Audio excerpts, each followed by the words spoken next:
Town Council meeting, January 13th, 2015. Morrisville briefing session. It's January the 13th, 2015, and the time is 6:30. Happy New Year to everybody. It feels like it's been a long time since we've been up here.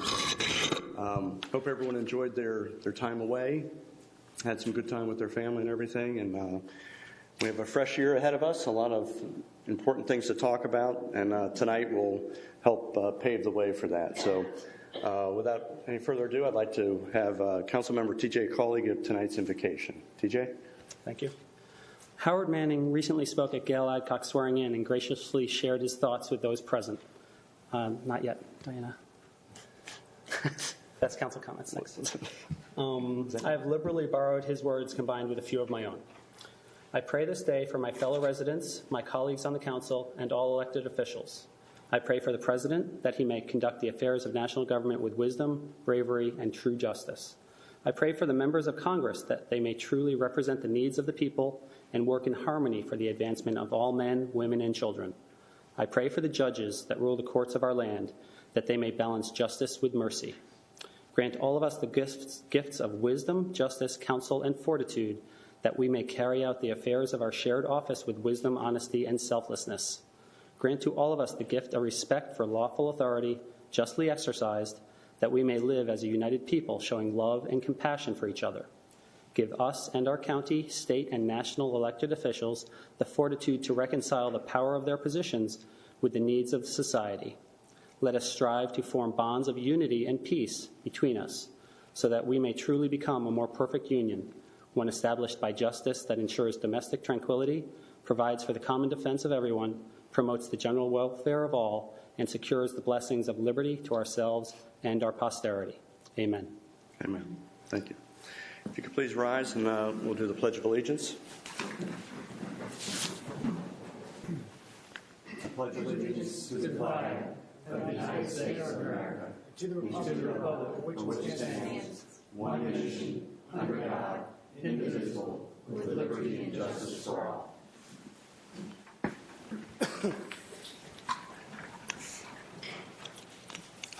Next item is the adoption of the agenda. I know of at least one change, and I'll ask the town manager if there are any others. The previously scheduled closed session at the end of the evening is going to be postponed for 2 weeks, and we'll hit that in 2 weeks from tonight. Martha, were there any other changes to the agenda besides that? No, sir. Okay. In accordance to the Town of Morrisville's Town Council Code of Ethics, it's the duty of every council member to be not only free of conflict of interest, but the appearance of conflict of interest. So I call upon the council to see if there's any conflict of interest with the agenda items or appearance of conflict of interest. None. No. None. Okay. Seeing none, I'd like to have a motion to adopt the agenda. I move that we adopt this evening's agenda. Second.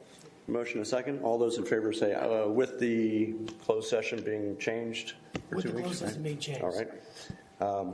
We have a motion and a second. All those in favor say aye. Aye. Any opposed? Okay, so we have an agenda. Diana, we have 2 sets of minutes. November 10th. Do you want to go through that one first? Were there any changes to that? There are no changes on that. Okay. Any other comments or anything from the council? Okay, need a motion to approve those minutes?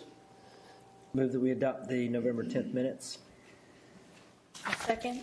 A motion is second for November 10th. All those in favor say aye. Aye. Any opposed? Okay, those are passed or adopted. The next set is November 25th. Any changes to those, Diana? Okay. Need a motion? So moved. Second. Motion and second. All those in favor of adopting the November 25th minutes, say aye. Aye. Any opposed? Okay, those have been adopted. Tonight we're going to welcome a couple new employees. First up is Mr. Chief Todd Wright. He's going to give the introduction to Matt LaPlace, is it? LaPlace? I'm sorry. And I'll let Chief Wright take over. Thank you, Mayor. It is my pleasure to introduce Matthew LaPlaca as our newest firefighter to join the career ranks. Matthew grew up in New York before moving to North Carolina about 7 years ago. Matthew has 2 sons, ages 6 and 3. Matthew is a graduate of the Durham Technical Community College Fire Academy, class of 2011. He holds state certification as a firefighter, as a hazardous material responder, as a technical rescuer, and as an emergency medical technician. Shortly after graduating from the Fire Academy, Matthew became a volunteer firefighter with New Hope Fire Department in Orange County. Matthew eventually moved to Morrisville and became a volunteer firefighter here in 2012. We're excited that Matthew has accepted recently a full-time firefighter position with us to fill a vacancy. Matthew likes helping the community, and he looks forward to a long, successful career with the town, so we're happy to have him on board. Absolutely. Thank you. Welcome. Welcome, Matthew.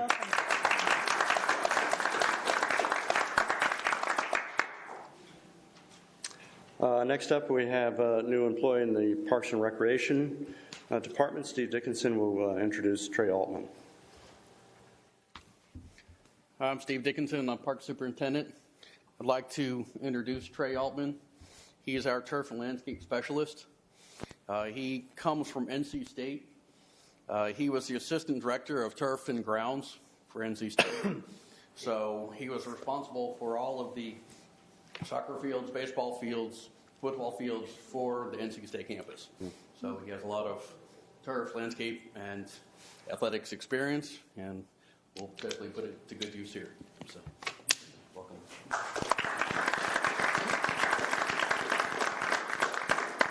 Trey, do you know how to mow a cricket field?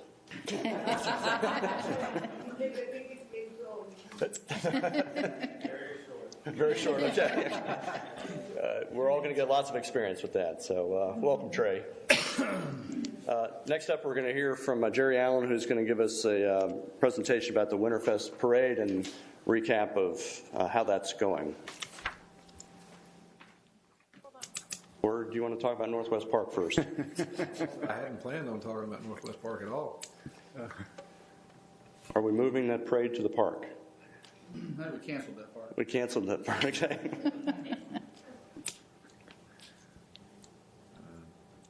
Diana, do you know where it is? Here, let me come in here. It should be. I can find it in a second. Is it in here? Is that it? Let's get that one. Maybe. That's the file.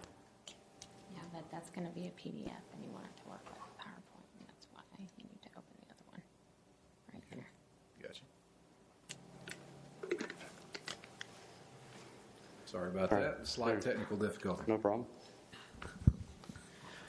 Back in December, after our last parade at your staff meeting, or at your council meeting, several of the council members had comments about the parade, and some had input that they wanted to discuss. And so we wanted to come back and at this time and talk a little bit about the parade. We've done it for 2 years now.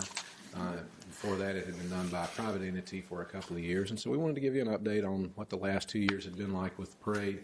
And also, in putting together our budget submittals, which we're working on over the next couple of months, to get feedback from the council moving forward.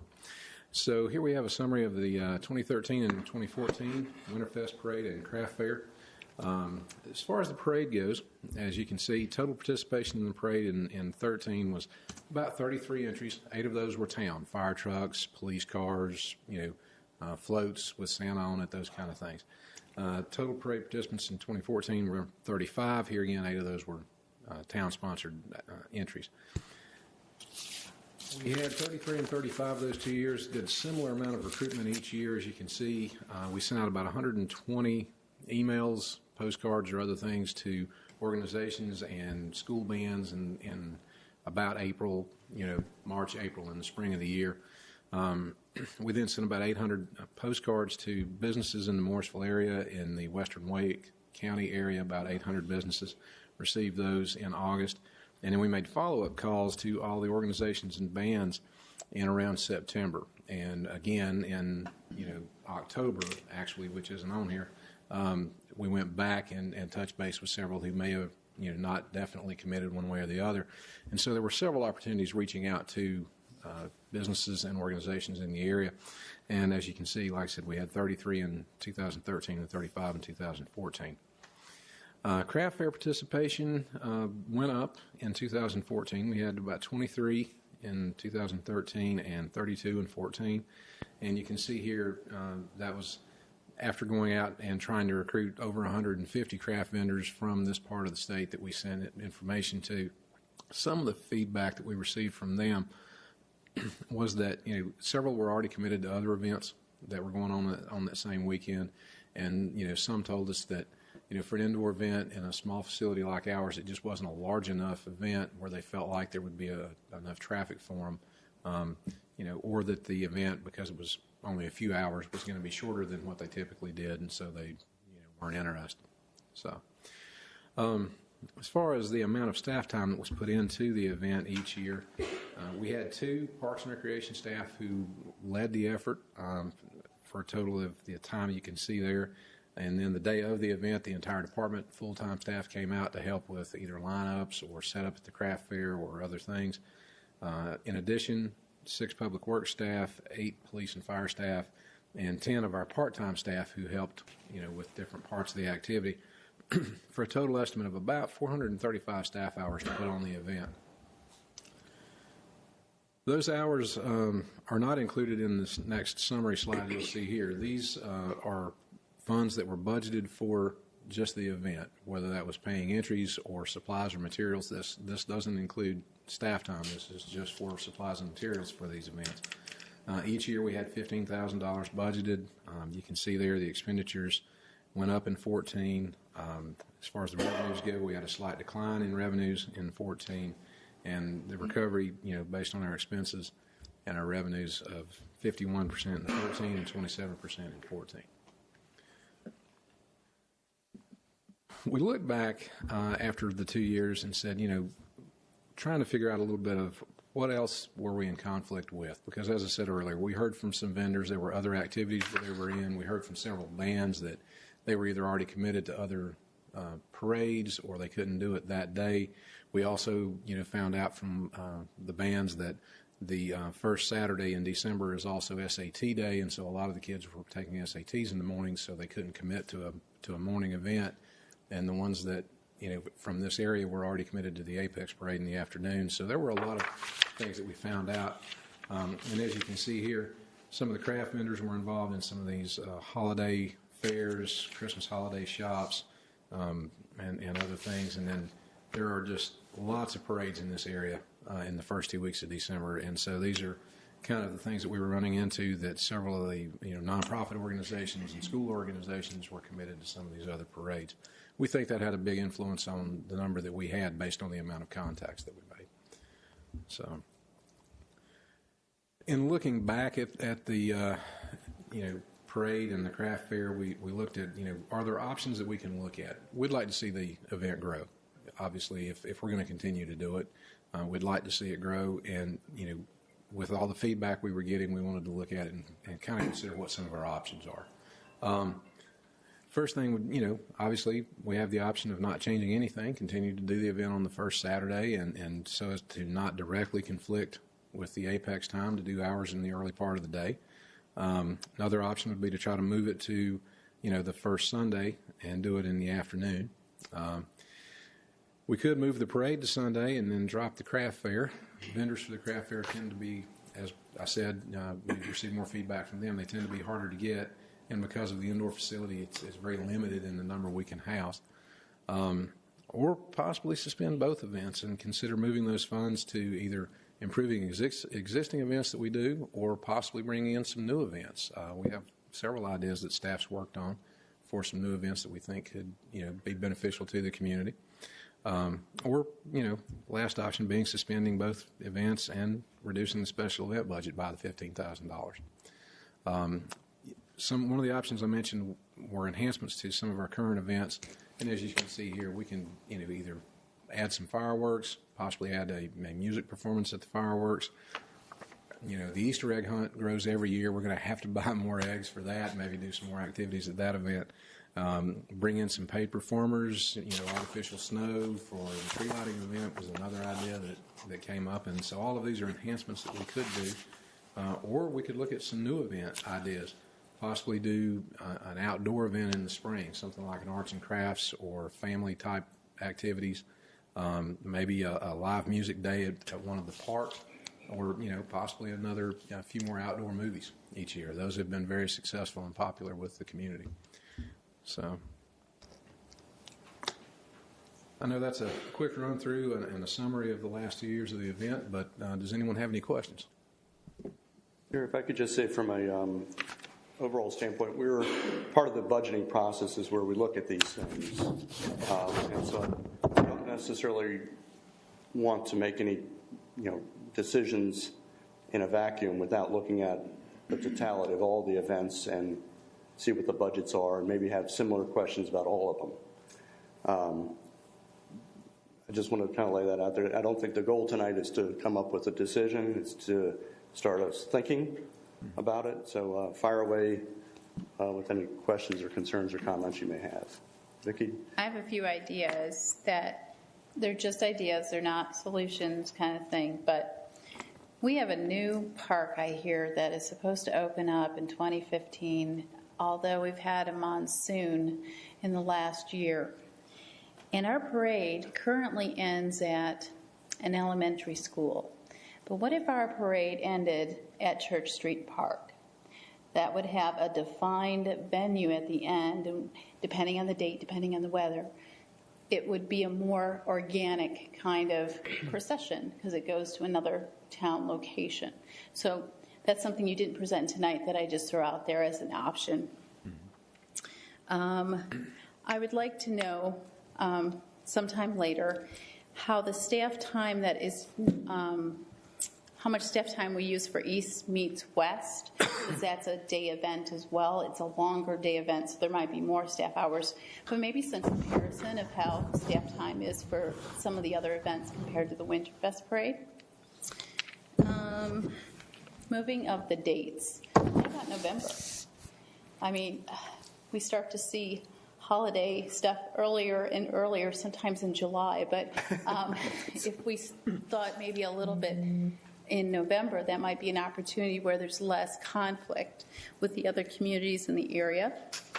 And the last thing I thought might be interesting is if we targeted a theme for the festival and looked for some high-profile performers or something like that to kind of draw in. People like to know what's going on before they buy into the whole event. So that might be, theming might be a way of kind of bringing more people to the table.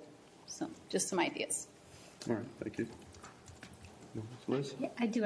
Jerry, clearly you're not coming with a recommendation. These are options and you want us to kind of mull this over, think about it, and I agree with the mayor. It needs to, the timing is great because we can talk about it at retreat as well and with all the other events that we have. But did you run this by the Parks and Recs Advisory Committee? Have they weighed in at all? Have you done a debrief with them?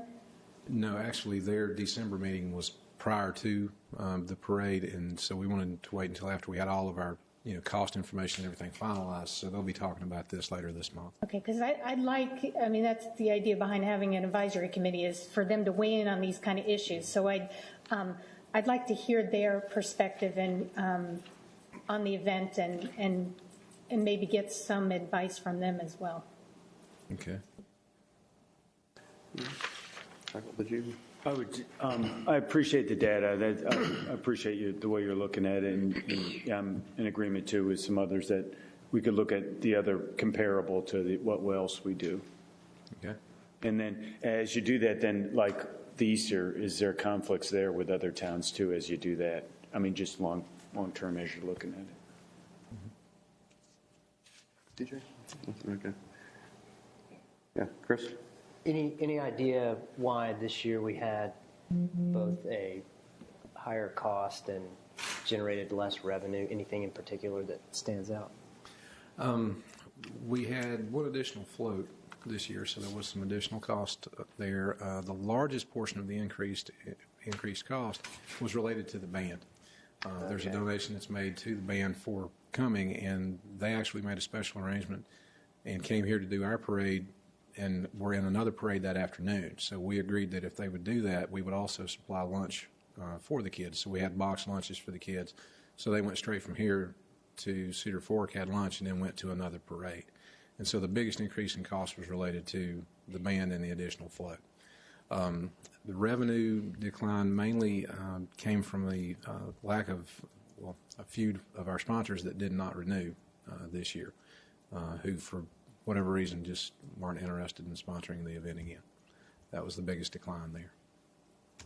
Okay. Thanks.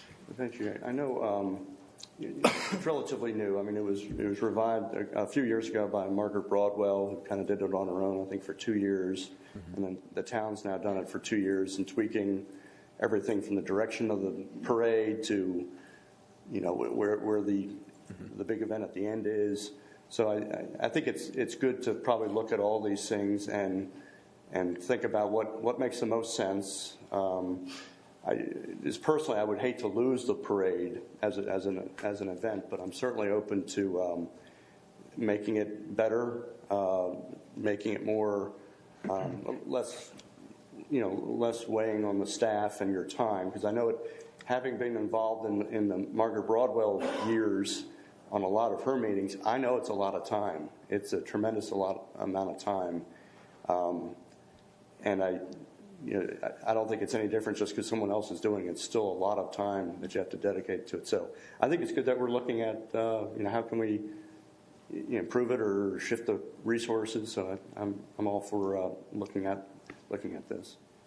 It is a long, when you look at programming an event, you have to start long ahead of some of them. Absolutely. Some of them not as much, and this is one of those that you do have to start much ahead of, trying to get on people's calendars and schedules. And another change that we made from the effort that was done before, we actually changed the week that the event was on, because some of the feedback we received when we originally started looking at it was that later in the month wasn't good. Right. It gets more busy the closer you get to Christmas. Right, so we had actually moved it up to try to do it earlier in the month, thinking that would help. Okay. Steve, I think you had a comment, and then Jerry, we'll visit this during a retreat if everyone's open to that, and really start talking about it a little bit more. But Steve, go ahead. Just a couple of thoughts. I mean, I like Vicky's idea about maybe like having another destination where it could end, and the other thing is just an idea. We have a lot of international communities in Morrisville, so getting like maybe different communities to have floats so you can see all the different countries. That might be an exciting idea. And I know a couple years ago when I was helping Margaret out, we didn't have I don't know if we had a craft fair, but I remember there being a picture with Santa, and then there was a book sale and different things like that. So that might be something we look at. And then, is there a way we can recruit more volunteers? I know East Meets West does a great job of that. I know TJ works on that East Meets West, and we have a lot of volunteers that do that. And is there any way we can reduce staff hours? But probably not. So, but I'd like to see us continue it in some capacity, because the people that I've spoken to, I think, like the fact that we have it, and it's something for them to look forward to. But we'll continue this discussion during the retreat. Okay. All right. Very good, Jerry. Thank you so much. Thank you. Good, everyone? Good. Okay. Next up is for the good of the order. I want to hear from the manager and staff. Thank you, Mayor. We have 2 administrative reports to give you tonight. One is on the National Citizen Survey, and one is on the Town Council Retreat. Before that, just a couple of comments. The first is we got inundated with our first weather forecast reports today for freezing rain tonight. I think everyone already knows this, but of course the town is ready to work, and we will be open unless it's not safe. And so we have a process where we inform people on a hotline, and staff is here, and yet we are conscious of the safety of our employees that come from quite a ways around. So we're prepared, and we have a hotline to let people know what's going on, but we'll be open and ready for business tomorrow. All right. Like to ask Blake to give an update on a Davis Drive McCrimmon project that we've talked to you about before. Yes, we just approved this project for an interlocal agreement with the town of Cary, and that's for that Davis Drive pedestrian signals that we were going to have at the intersection to connect to the McCrimmon sidewalk that Cary was going to take about 860 linear feet of it to the Twin Lakes development off of McCrimmon. Bob Schultz is who I've been working with the town of Cary on the project. He both sent me an email and called me late on Friday. We talked about the project, and he said that unfortunately, the project came in over budget. Like the project as a whole came over budget on the major part of their sidewalks that they were doing, which is the base part of the bid.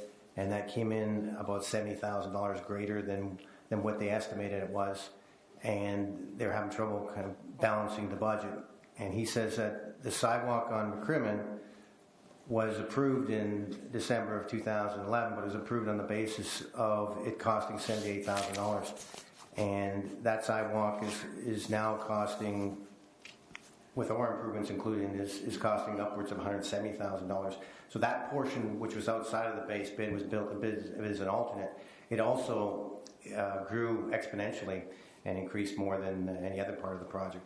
So in order to balance the budget, they're recommending to council to not pursue the McCrimmon sidewalk, and they did this on the basis of their prioritization schedule for sidewalks. And that sidewalk wasn't one of the highest priority sidewalks when they put it into the mix, but it did kind of fit money-wise.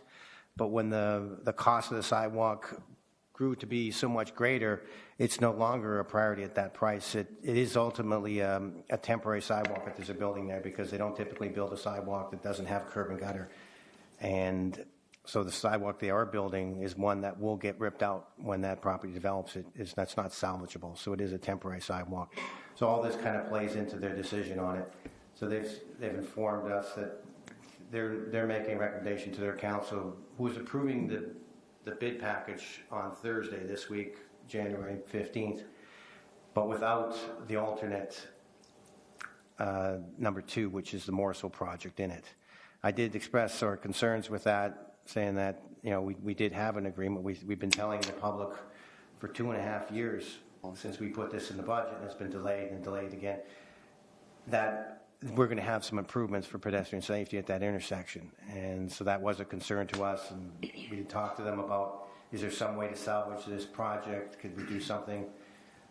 Could we sweeten the pot a little bit? Could we put more into it? We do have $78,000 budgeted for it. Or costs went up from the initial estimate as well, from $53,000 to $61,000. So I said, if we put in the $78,000, would that help? And they said, well, it's more of a council decision on that. It doesn't change their priorities necessarily, and it's not a huge amount of money. And I did say, well, how much do we have to put in if we're going to put something extra to kind of help with the shortfall? And they didn't answer that question, but they know that what our interest is. And I did say that if we pursue the project on our own, they're certainly willing to help us with that as far as providing with the plans and working with putting it out the bid. We probably have to re-permit it, though, under our own name versus the town of Cary's name. But they have it all. It is approved, so it's an easy one to maybe put the package together. But to do it on our own, even though our component is only $61,000, that's $61,000 when it's part of a bigger project. Right. When it becomes a smaller project, when you take the McCrimmon sidewalk out of it, and then it's not part of Cary's $700,000 package, it also, economy of scales, it would be more expensive for us to build it on our own. And it would be a sidewalk that goes nowhere, because Cary's sidewalk will not be built. It goes back to their prioritization schedule, for future years to figure out if it would be selected to be built at another time. Okay. So the final decision will be up to the town of Cary on Thursday evening? The staff has made a recommendation to not include it, and the final decision is up to their council, who is making it. They're scheduled to make a decision that evening, and they're going to award the bid to the contractor the next day. Okay. I can say I think we've been talking about this sidewalk or this area for more than 2.5 years. It seems like it's been a lot longer. That is disappointing. I guess I understand that if the overall project that it was a part of has now changed substantially, and it's I certainly don't want to just throw money at a project for the sake of completing something we promised without it getting people anywhere. But and the council can chime in here, but I would love to hear other options that we have. Is there anything we can use that money for in that area to help pedestrian safety? Whether it's, more lines, more signs, more, kind of low cost things.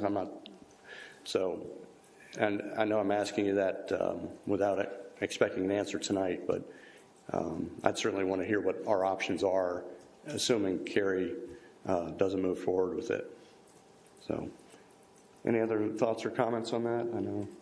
Well, I agree with me. I had two trains of thought. As you were speaking, Blake, I was thinking, okay, we have a couple of days, call Kerry Council, chat with them, and maybe we can influence and change their mind. But the more more details you shared, that didn't seem like that was probably even a realistic plan of action. But I agree. I'd like to know if there's anything else, how else we can use that money to improve the area. That if you can come back with some options, that would be nice. Okay. I agree. Yeah. Is everyone? Just for Go ahead. clarification, now, when you talked about sweeten the pot, you're saying that their staff told you that maybe would help, but at the same time, it won't bring up the priority to it. So it could languish at the bottom and be another 2 years. It wouldn't necessarily change their decision as a staff, but perhaps the council would make a decision on that basis. But their staff recommendation still kind of stands. That's not enough money to make a difference. Okay. And they didn't answer the question of what would it take. But the pecking order, it still would stay at the bottom, or I'm afraid that let's say we did, we talked with them and they said we'd split it within, and their council said, well, that isn't a bad idea.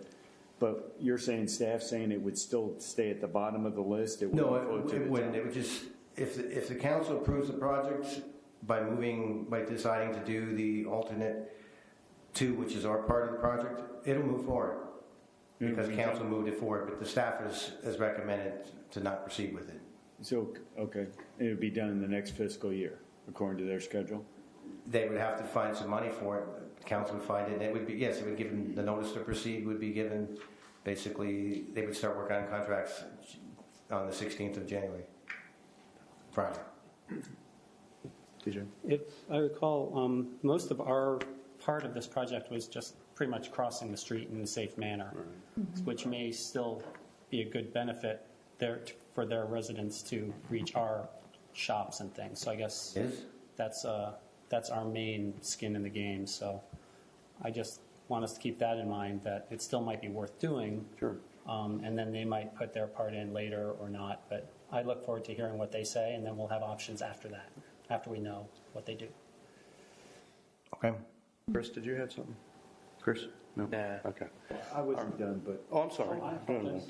But so I'm following that line, procedure. Procedurally, then, if I don't know, you have authority to say, you could call up their town manager and say, we cut the deal for, we'll offer to split the difference.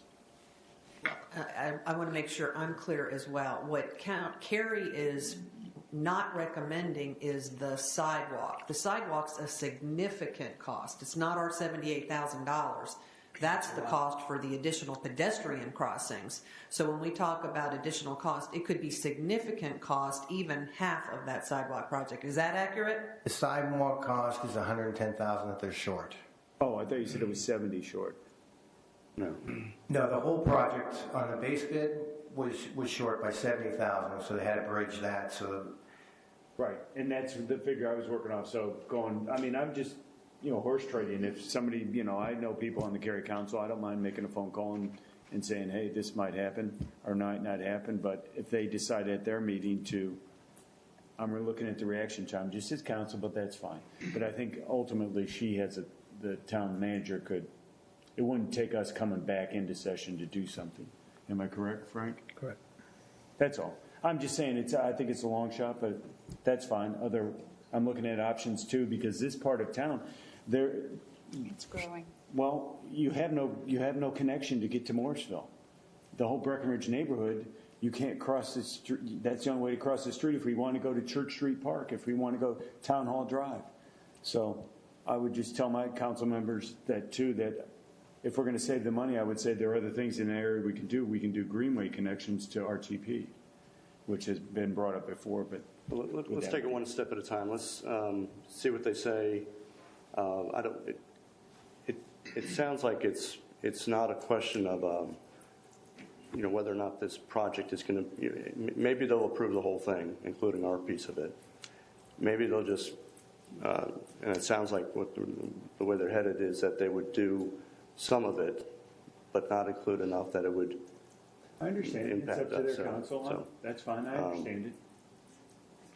So, by all means, if there's someone there you want to talk to and talk them into doing it, but I don't know that any of us are willing to sign up for helping them with their sidewalk cost as a solution to Even it. though it gets us to our side of town.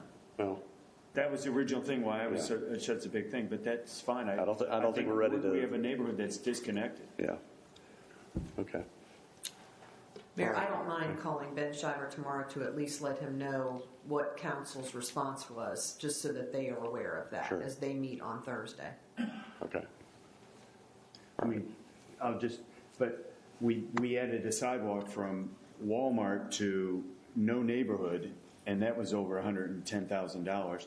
This is 1,200 homes, $35,000 might be a nice thing so people could get to the other side of Town Hall Drive and Church Street Park. That's just my logic. Okay.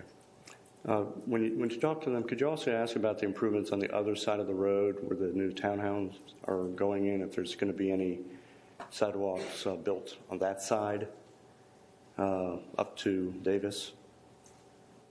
Do we know that yet, Blake? Sidewalks on the townhouse side?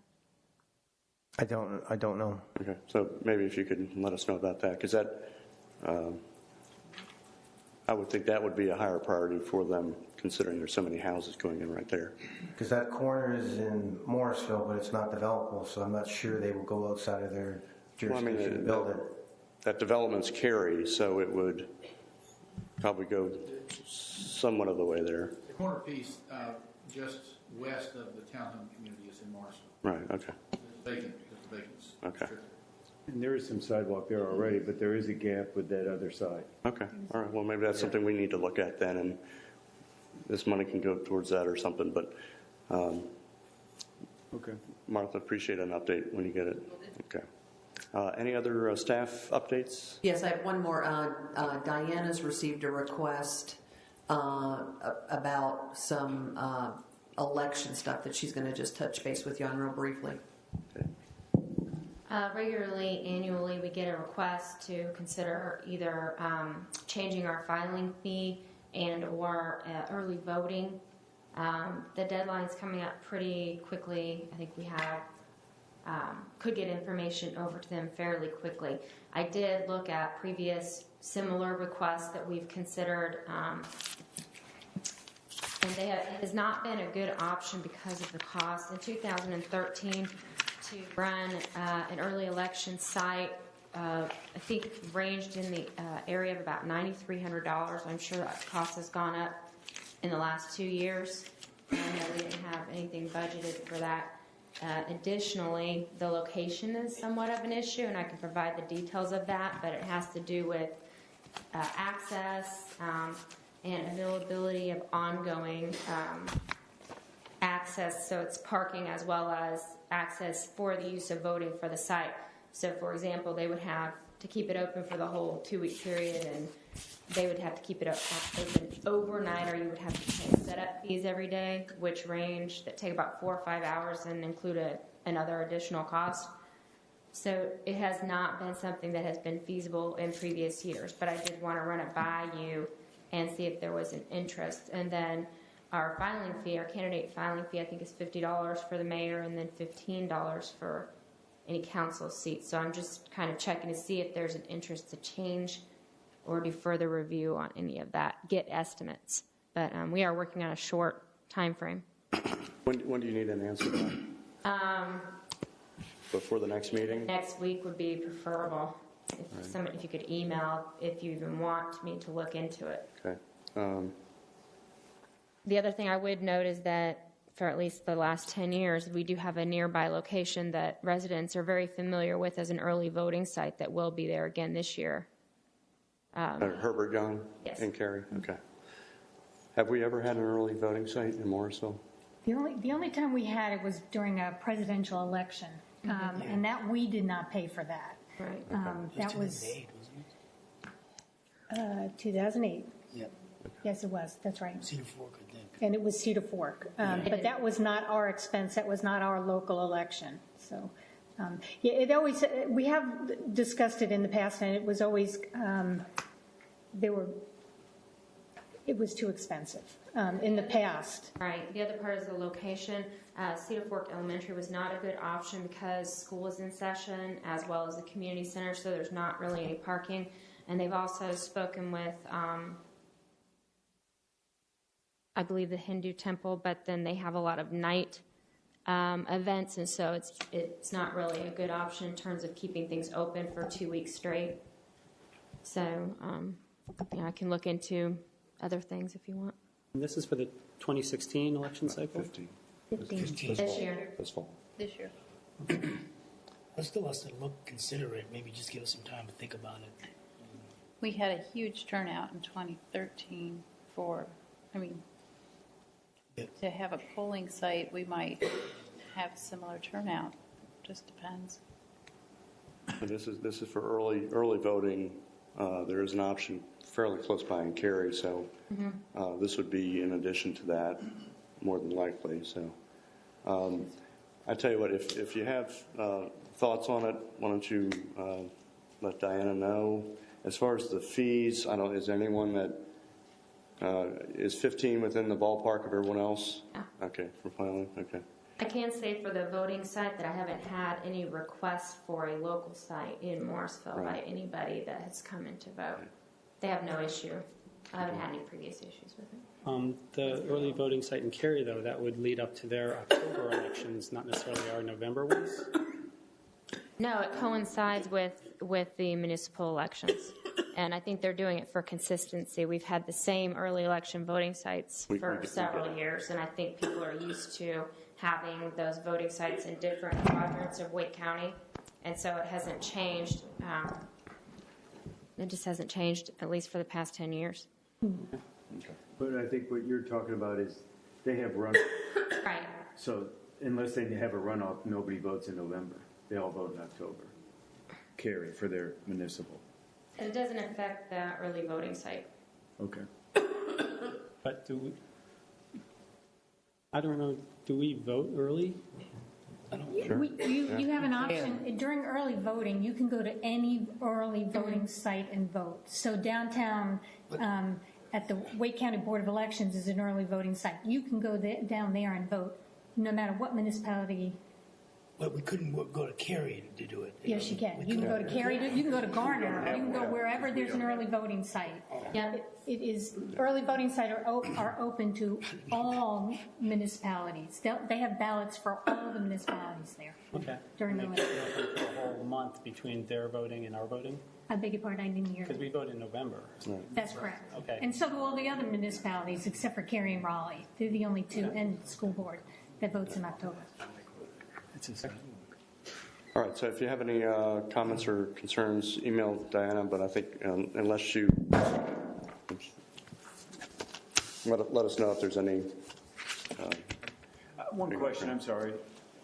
And not tonight, but don't we know how many people early vote in the last election? We see it on Wake County. All on the Wake County Board of Election site. It's all public. Yeah, I don't, just I'd be interested to see how many people took advantage of it, and so it would be cost effective for us to do it. Spend $10,000. Are you wanting to know if like at any of the particular early voting sites, or is this like extra information you want unrelated to this decision? I mean, Well, the last election 2 years ago, how many people early voted went in in general, physically? at any location. And who live in Morrisville, who actually went to early voting, showed up, not absentee ballot, but early voting. I'll see if it's broken out like that. I'm not sure how the data's broken out. It may just be the number of voters in general, but I can check for you. Look that up yourself. It's right there. All right, Martha, you want to talk about the National Citizen Survey? Yes, Stephanie's going to lead that one. Stephanie, all right. We're in the final stages of preparing the survey to go out. A final draft of the survey and all of the mailing materials have been provided to you electronically. I have hard copies with me if anybody would like a hard copy of that as well. At this point, the survey is basically finished. We're just in the phase of making final tweaks and minor corrections. We did receive feedback from council members with suggestions or questions. We did address all of those questions and tried to meet as many of those as we possibly could. The way that the survey outreach is being handled is 1,200 households are being randomly selected based on our GIS data. They will receive a postcard, and then a week later they're going to receive a letter with a paper survey. And then a week after that, they're going to receive a second letter and a second survey in case they missed the first survey mailing. That postcard will be mailed on January 30th. The first letter will go out on February 6th, and then the second letter will go out on the 13th of February. We did post an article in the January issue of the Connection newsletter letting residents know that we are conducting a citizen survey and to kind of keep an eye out in the mail if they're one of the households that are selected to participate. We also added the option to receive a web address. So if we have residents that didn't receive a survey but still would like to participate in the citizen survey, we'll have a link on our website that they'll be able to go and take that survey to submit their feedback that way as well. Their responses will be taken separately from the paper survey responses, so we'll receive a different report for those online responses, but it gives anybody an opportunity who may not have received a survey to give their input as well. All of the category options were included in the survey, including services that the town does not specifically provide. That was at the request of the majority of council. So we'll be able to see feedback on services like schools and transportation. Even though we don't control them directly, we'll still be able to get feedback from residents on how they feel about those, the potential of those services. The structure of the survey is formatted per the National Research Center guidelines. That's who conducts the National Citizen Survey. Some of the questions I received from council had to do with reformatting questions or changing the wording or the structure of certain questions. We were limited in what we could do with those because some questions need to be formatted a certain way so that they could be used for benchmark comparisons. So you have to ask the same question in all communities so that we can compare how we rank against other communities who participated in the survey as well. We also kept the format the way we did to keep user feedback and consistency throughout the survey as a whole. Another question came up about the amount of time it will take to complete the survey. That information was intentionally not included, and that was based on the National Research Center's recommendation. Their reports and their research has said that giving a time estimate can be discouraging and actually affects response rates. Staff estimates that the response time will be about 15 to 20 minutes, which is pretty standard for an in-depth survey of this type. But we did follow the recommendation of the NRC to not include that specific time frame in our outreach. Once the results are ready, we will bring them back to you and present them to you as a council. The report that we receive will also be published to the website, so the public will be able to see what our scores are and how we rank. Also, since this is the first national citizen survey that we're conducting, this is going to become a baseline of sorts for us. And so moving forward, we'll be making recommendations to council to conduct this type of survey every 3 to 5 years so that we'll be able to compare and see how we're making progress in certain areas. So does anybody have any questions? I have two short questions. Chris, go ahead.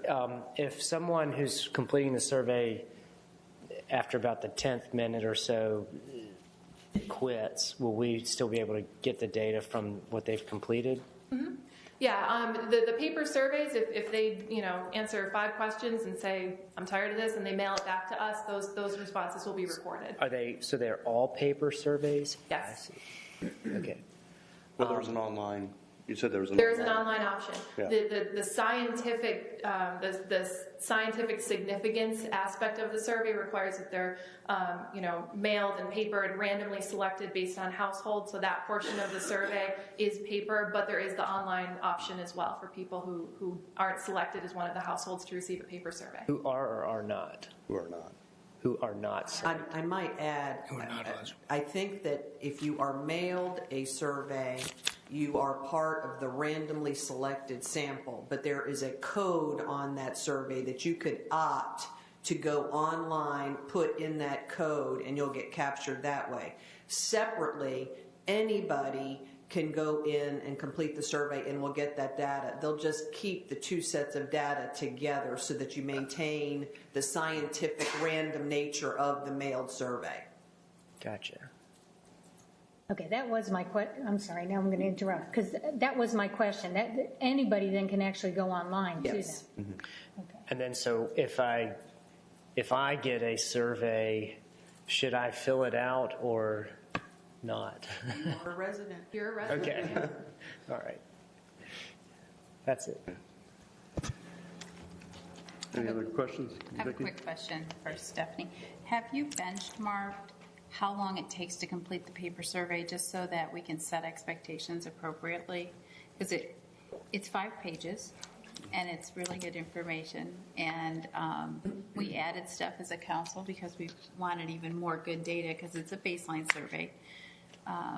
Could be as many as 20 minutes. So just to, with setting those expectations so people would, set aside appropriate amounts of time to complete it.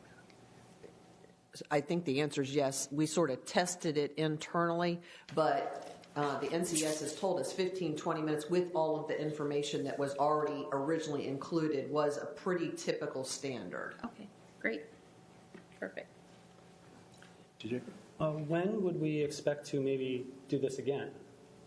How often? Our recommendation is going to be every 3 to 5 years. You don't want to do it too frequently because things won't change very much from year to year. But 3 to 5 years is a good space of time to see if there are any kind of changes in opinions. And do you think we might change the custom questions then, or would they still be benchmarks? I would imagine that the custom questions would depend on what issues are prevalent to that council at the time.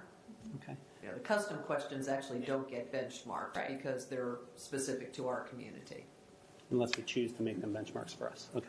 I had one other thought about questions 14 and 15, some of the categories. I don't know if we can bring that up so everyone can see the page I'm talking about. But the term town center, it seems kind of vague. And for the use of the survey, when we get the responses back, in order to be as useful as possible, I think that it might help the data if we actually call that Main Street. Because when you think of town center, that also includes cultural, historic improvements, includes some park and recreation, because we're thinking about including that in what we're doing in our Main Street effort. So I think that when we get our responses back, we'll get a more accurate feel of what the citizens are talking about if we specifically say Main Street, because that's sort of been what we've been talking about for years, especially the last few months. And I just think that that would be a change that can be made at this time. And if we just change town center to Main Street, I think we'll get better data and that we can use when the output comes in. If I might extend on that, I think there's a difference. It's like a superset, subset. Main Street is a subset of town center. So to replace it, we might lose some information. To add it might be a better solution. I don't know if that's how others feel. Did it once say town center / Main Street? Or It did, and we removed that. okay. When we initially drafted the survey, council was still discussing Main Street. Council has made some decisions about Main Street. Internally, I sort of threw out the idea to staff yesterday that really what we're talking about is a core of town center versus a Main Street development. As both questions were designed, these are classifications, not specific projects. And town center, even in the current CIP, had a series of different projects, which is why we just changed it to town center. It's not specific project interest, it's categories of project interest. That's helpful. Right, town center to me is 1 square mile, 640 acres. It's pretty big. Yeah, so I guess my thought is in the next couple of months, we're going to have to make capital investment decisions about Main Street, the core. But people think of it as Main Street. We don't want to change the name right now. So I think it's important to hear, especially for number 15, whether or not people are willing to spend taxpayer dollars on Main Street. Because town center is pretty vague. it's pretty overarching. And I don't think we're going to get the support or lack of support that we're looking for. If we're looking for direction from residents, I think a direct ask on this particular subject, I know that it's more of a project rather than a category. I think it would be helpful for us to have that information. I think the only other counter to that would be that we have no way to educate people what it means about what does it mean, debt for Main Street. We don't even know what that means. So to get answers to a question that we don't even know what we're asking, I don't disagree with what you're saying, but I don't know that making it say Main Street or,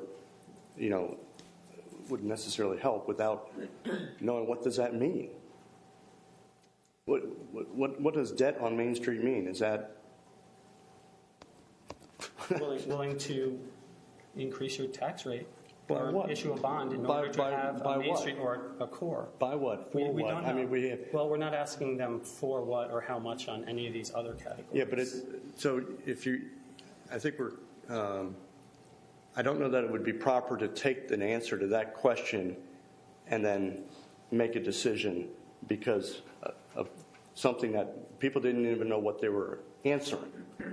So while you may get an answer, I don't know that it's that relevant because there's no particulars. I think we're going to have to, I don't disagree that we'll have to have those conversations, but I don't know that this is the vehicle. Let's say you had Main Street there, and let's say 100% say strongly support. What does that mean? Do they strongly support eighth of a cent? Do they strongly support $5? I mean, what is it? We don't know what that means. They strongly support and trust our judgment to move forward with Main Street. They elected us not to ask them what they want for everything, but to give us the authority to go forward in their best interest. So while you may get an answer, I don't know that it's going to help you make a decision about Main Street. I think those are the different conversations we have to have. I think on all of these, we'll probably have to have follow-on conversation because we have that same issue with all of these items. I think I might be okay with putting Main Street back in there in some form or fashion, whether it be a / Main Street or in parentheses Main Street. I'm not sure what the harm is in doing that. I think we're adding a category. So, okay. I think what TJ is saying, spoken about, is that even if we assume that we're really put public money to town center, it's still vague. We don't know what that means either. It's broad. It's bigger. I think all of these are vague. I mean, I think you make it a general sense of people's propensity to raise taxes for these improvements. I think that's what you'll get. Whether it says Main Street or Town Center, Tony's raised one point. I don't know that that this helps or not, but it's valid.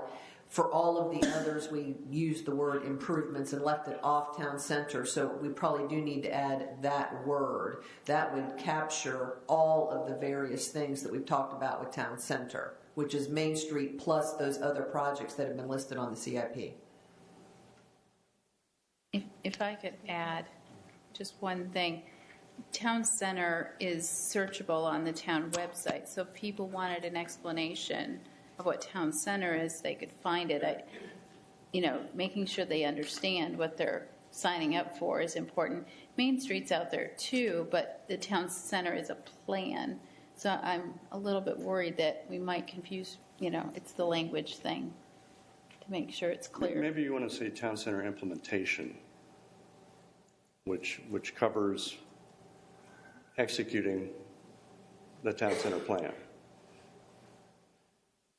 How about it's not quite a compromise, it's just adding one more category. Is that possible underneath Town Center? We're actually maxed out on space. They only give us to the end of the page, and so our contact has already told me that our space is maxed out, so if we add something, that means we have to take something else away. So I would just caution you. Understood. For that. I would say that Town Center, as per Councilmember Scroggins-Johnson says, is searchable on the web. And as part of that, as the overall plan, it includes an amphitheater, an art center, a heritage park, And these are things that the last time we went through the presentations about bonds, a lot of those did not get support. So I think now is the time that we can use this to benchmark support and to see if there's support still for the Main Street portion of the town center plan.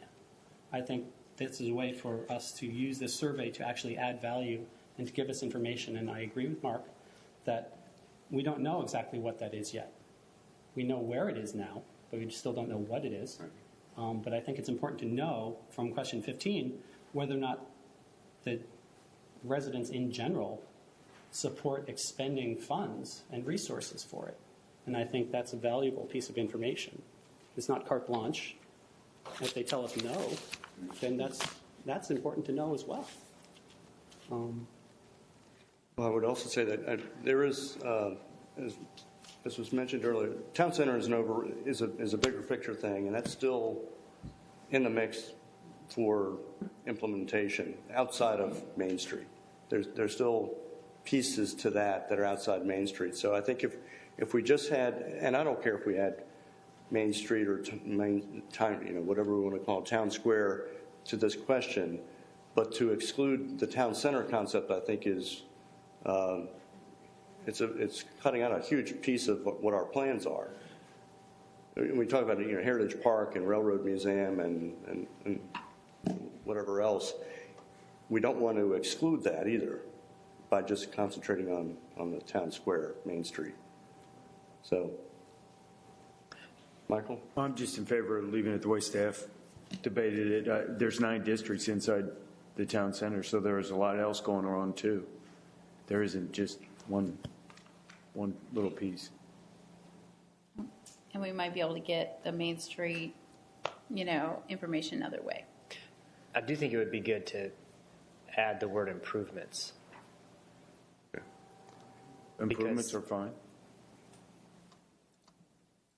Yeah, by itself, that was a good catch, Tony. By itself, it's what do you mean? Town center what? Right. And improvements is not appropriate. I think it's implementation is probably the more appropriate word. I think I'm in the minority with TJ. I'd be okay with adding / Main Street or something to that effect too, but TJ and I may be alone on that. I haven't heard too many people in favor of that. I'm fine with that. Does anyone else want to add Main Street, town square, anything to that effect, or implementation? I like implementation. I would be okay if we slashed it so that people could say it's, town center or Main Street, that category grouping. It's fine. People are using that kind of interchangeably. I just don't want one or the other. They're using it interchangeably. I even use it interchangeably. I All right. into that. So, town center implementation / Main Street. Or town center / Main Street implementation. Stephanie got it. Okay. Any other questions for Stephanie? All right. Thank you all. Martha, you going to talk about the retreat agenda? Yes, sir. Okay. Our retreat is scheduled from January 23rd through 25th here in town at the Perimeter Conference Center. We have provided a draft agenda for council to consider. It in the interest of publishing it for the public. You may want to discuss it tonight and approve that agenda. You could do that now, or you could do that when you approve your future meetings.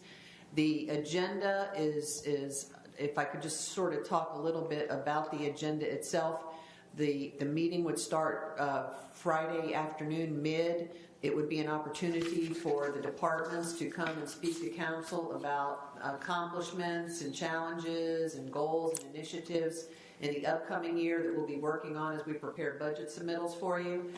There would be, so the focus is primarily departmental on Friday. As we come back together on Saturday morning, most of the morning is really council time to work together, to do some group exercises, group discussion of your operating practices, your working relationships, your meeting protocols, and then really get into some preliminary visioning. Then we'll move into discussion of some of the strategic items that that council has been weighing in on. The overarching one is just a really comprehensive overview of our strategic plan, all of the various things, really a touch base point on the things that we're already working for on your behalf. We will talk about CIP. This would be really our first introduction of some of the specifics of our CIP projects that we're working on. Again, that will not be a ending conversation. That will be one of many conversations as we go through the budget process. The goal being to really revisit prioritization criteria that we've already started working on and making sure that we're capturing the things that you're looking for in that document. The next day we'll come back and talk very specifically about our preliminary budget forecast and the things we know that will be affecting our budget that year. We will be talking about some of the preliminary information as you discuss ways to formalize policies for prioritization of roads and sidewalks. And then again, it circles back around to council to debrief and talk about next steps. So very strategic, a very high level. It's limited. It's limited on purpose for you to discuss in depth those topics that are really strategic. In the work sessions around the retreat, we'll be continuing to talk about some of those other things. You'll be hearing about Northwest Park and Crabtree Hatcher in our PCR report from our road conditions and solid waste. All of those things are also coming, just not during this retreat agenda. Another highlight, the last highlight I'll mention back on Friday, the real only external presentation is from Modus, our branding partner, and they will be presenting their research phase and giving you lots to think about our next steps in that initiative. Okay. Any questions about the agenda? Everyone going to be there? Okay, good. That's encouraging. So thank you for putting that together. Just as a reminder, something I think that worked very well last year was the ability of the council to kind of talk about what they've heard from residents and different ideas that they'd like to move forward. And then sometimes other people think the same way and things move forward. And so that is all under the town council visioning Saturday afternoon, just as an FYI. So be prepared to tell us your vision that you have. I'm continuing. Sorry, Mayor. I'm continuing to work, as the mayor mentioned, just frameworks, working with the facilitator to help you in your work. And as we put that information together over the next week, we'll be getting that. We've committed to getting you materials for the retreat by Tuesday, the 20th. It may be midnight, but we'll get them to you. My one specific question is do you also want them hard copies or do you only want them electronic? If you just let us know. Are you talking about all the presentations? Okay. I'd like them electronic. Okay. Yeah. The presentations, as staff has been working on them, they will not be all information, and they will really be bullet points for guiding the conversation much more than all the in-depth detail.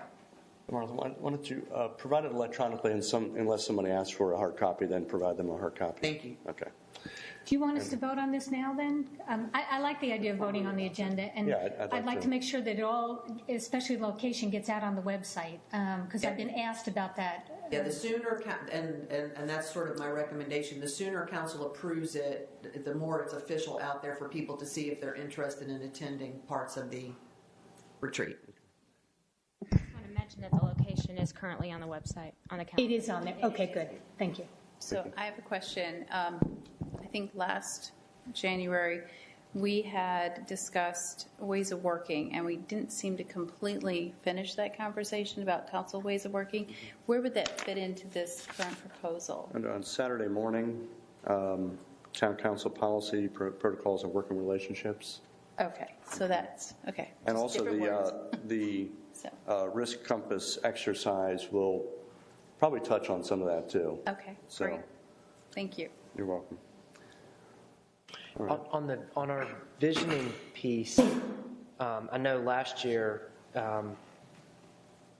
when I was not on the council, you all had your presentations, your PowerPoint presentations, and we're not looking for something that formal here. I don't think so. Okay. It's not expected, but certainly come with ideas. Right. And if it means that you have to have a PowerPoint and that's how you do things, that's fine. No, I like the discussion better than the... Agreed. No one's going to be put on the spot to get up there and, but you can if you'd That's like. really like PowerPoint. Yeah, that's right. 3D models. If you like to do that, do it. That's fine. There'll be facilities there. Otherwise, just become prepared to talk. So. All right. I will be sending to you then tomorrow the link for the risk compass. So that will come to you by email. It's a question inventory, and the facilitator's asking for you to do that by Sunday. Right. And I'll remind you. Okay, good. All right. Well, if there are no further questions, I'd like to have a motion to approve the retreat agenda. I'll make that motion. Second. You got to be quick. We have She didn't even do a second. we have a motion and a second. Any further comments? Okay. All those in favor say aye. Aye. Any opposed? Okay. So we have an agenda, Martha. Thank you. You're welcome. Any other administrative issues? All right, let's, you can tell I'm speeding it up a little bit. I don't want to have people caught here in the bad weather, so I'm going to keep things moving. Why don't we start down with Mr. Schlink, your comments. I actually don't have any. I wish everybody a Happy New Year. It's good to see a great crowd out here tonight. Drive safe when you're going home. Thank you. Thank you. Vicki Scroggins-Johnson. Thank you, Mayor. I just want to be real quick. I know we have weather conditions pending, so I don't want to belabor the point, but I want to wish everybody a Happy New Year. 2015 is going to be our year in Morrisville. We have a lot of exciting things just around the bend. And last night, there was a Big Ten championship football team, not to be named because I am a Michigan fan, but we're very proud of them. So. Good. It was a very close game. Very good. DJ? We had my son blow out his candle tonight. I'd like to wish him a happy 9th birthday. Sorry, I'm not there with him now, but the reason I'm up here is to help Morrisville be a hometown that all our town's children, like Ryan, will choose to return to after they complete their education and raise their families. Each and every decision we make, every ordinance that we enact, every dollar that we spend is in my mind toward that goal, to help Morrisville become the best possible hometown for our current and future residents. So happy birthday, Ryan. Mayor Pro Tem Johnson? I'm going to take Councilmember Schlink's lead, and I'm going to pass in lieu of let's get everybody home by 10 o'clock. So. Okay. Steve? I think I'll do the same, but I do have just one. Chris? No, wait. No. Well, one important one. Two important ones.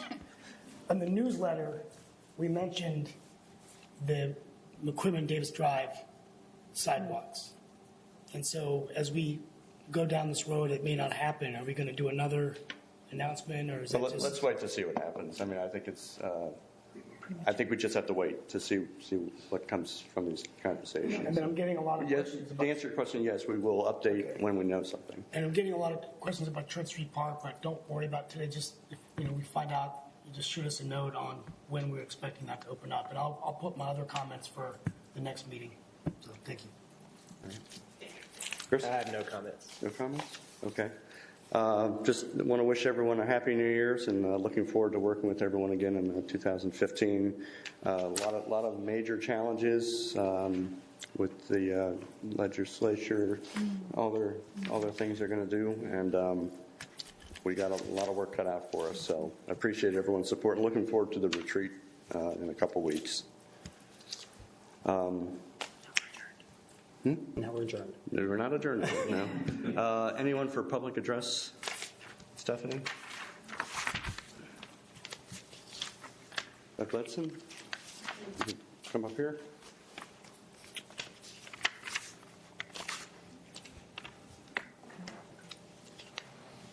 Can you minimize that, Stephanie, please? I'm sorry, until he calls for it. I apologize. Sir, if you could state your name and address, welcome to Morrisville. First, Happy New Year to everybody, and I do hope this will be a great one for Morrisville. My name is Doug Ledson. I live at 6505 Newmarket Way, Raleigh. I'm actually only familiar with one person on the board now, and I think she remembers me from many years ago when I was working on some other projects here. But anyway, I certainly appreciate the town's focus, I guess, on the direction that they really, the vision that they really are wanting to put together here for some, as I think TJ said, to really impact not just the present residences, but also the future ones too.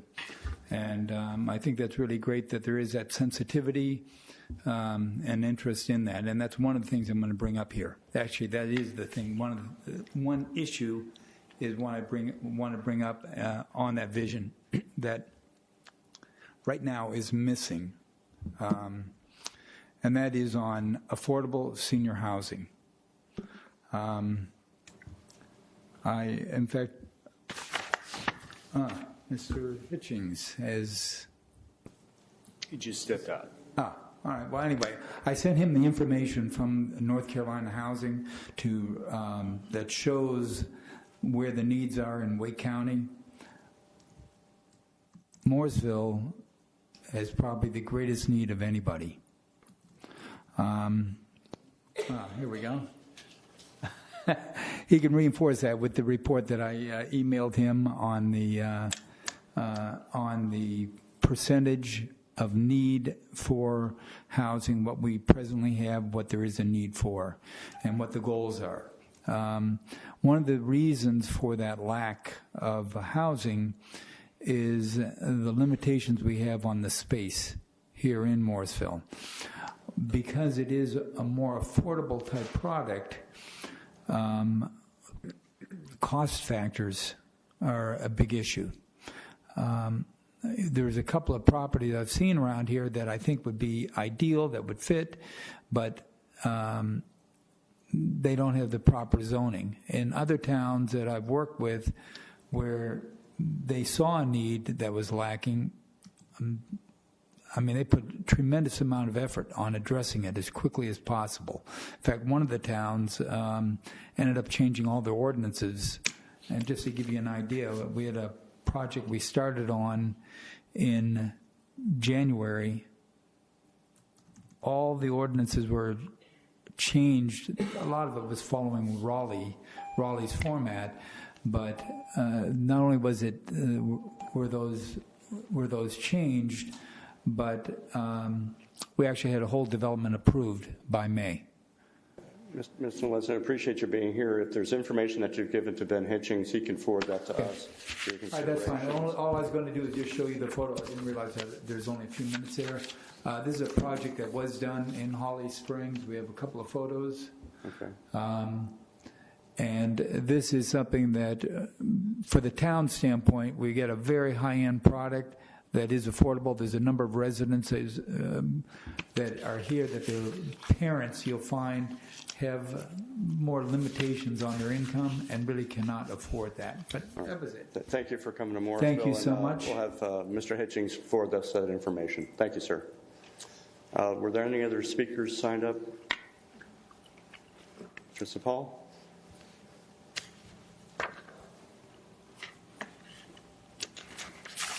Satpal Rathi, Chairman, Construction Committee and Trustee for Hindu Society of North Carolina. Mr. Mayor, Council members, staff, we have here with us several members of our society, including Mrs. Sharma, the founder member, and Mr. Sharma left, but their son is here. And also I would like to recognize our president, Dr. Neeraj Agarwal. We are moving forward with adding learning center to our existing facilities. And together with that, we'll be making improvements, adding turning lanes to Aviation Parkway, which will make it safer for not only our members, but the general public. we filed an appeal with the town manager to give us credit for some payments that we had made way back in 1987 for Aviation Parkway improvements that were never completed. And we are asking the town to give us credit for that amount plus accrued interest in lieu to take care of the payment in lieu that we have to make as we move forward with making the improvements. On behalf of Hindu Society, I would like to thank you all for your support. Thank you. Thank you. Is there anyone else who wanted to speak tonight? Okay. All right, then we'll close the public address. It's now, what time is it now? Time check? 7:50. Okay. We have some action items here. I know it's getting close to taking a break time. Rodney, how much time do you need? You want to take a couple minutes? Okay. Why don't we move forward, and about 8 o'clock or so we'll take a quick recess. This is an annexation. It's a voluntary annexation, and there's action tonight because council has to direct the town clerk to verify sufficiency of the petition, as well as setting the public hearing date. Those are two action items related to this voluntary annexation. This is an annexation, again, request by Duke Realty on a lot off of Carrington Boulevard, a little over 13.5 acres. This is a standard process, and we have recommend that the hearing be scheduled for January 27th, 15. Okay. Any questions for Rodney? Do you want us to vote on these separately? Yes. Yeah, the okay. resolution 215-003A and B can vote separately. Okay. Let's put questions or comments up first before we make a motion. Anyone? Okay. Then let's go ahead and have a motion to approve resolution 2015-003A, direct town clerk to verify sufficiency of annexation petition. It's the first one. So moved. I'll second. A motion and a second. Any other comments? No? All those in favor say aye. Aye. Any opposed? Okay, that carries. Next is setting a public hearing date of the 27th, which is 2 weeks from tonight. That's resolution 2013. Is it really 13? 2013 or 15? Should be 15. 15. Okay. 15. So resolution 2015-003B, set public hearing date for January 27th, 2015. I'll make that motion. Second. A motion and a second. All those in favor say aye. Aye. Any opposed? Okay, that carries. Anything else, Rodney? Not on this. Okay, then we'll see you back on in 2 weeks for the public hearing. Thank you. Let's try to go through a couple more here. 2015-005, also with Rodney, appoint chair, vice chair, board of adjustment. For the UDO, this is an annual process. The chair and vice chair of the board of adjustment needs to be we get a recommendation from the board of adjustment, which we did at the December meeting, and then the council makes that appointment. At the December meeting, the board of adjustment unanimously recommended that Mr. Falzone be reappointed to serve as chair, and that Teresa Lastaglio be appointed to serve as vice chair for the calendar year 2015. And this is scheduled for a decision action at the end of the month. 2 weeks to further review this, and we'll vote in 2 weeks. Any questions for Rodney? Okay. Thank you very much. We'll see you in 2 weeks on that one. Next up is 2015-006 Fire Department fee schedule adjustment. Ms. Padgett.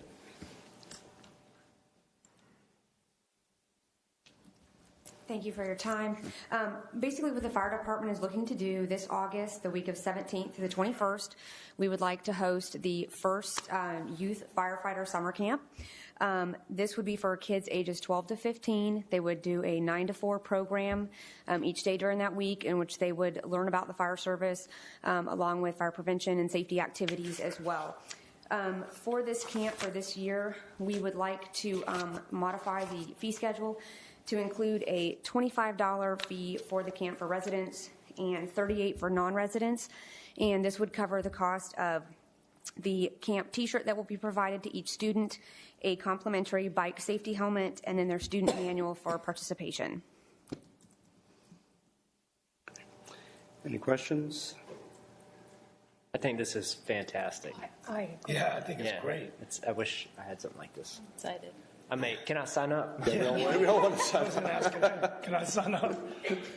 Shandy, it's been a couple of years since I've had a 12 to 15-year-old, but the fee even a couple of years ago would have been a screaming deal. So I don't know, I think this is fine. I'm not going to make any suggestions for changes, but moving forward, I would think about maybe covering the cost of your time as well. That might be something to think about, not just the materials. Absolutely. That's one of the things that we have discussed offline. We would like to use this first initial camp by doing a lower fee so that we can get some feedback from the students and parents as well to see where we might identify some areas of opportunity and then reevaluate that fee schedule. Okay, good. So we're going to vote on this in 2 weeks then, right? Yes. Okay. Any other questions? No? Thank you, Shane. Appreciate it. All right. Moving along, 2015-001 approved budget ordinance amendment to close out the NC 54 multi-use path capital project. Julia?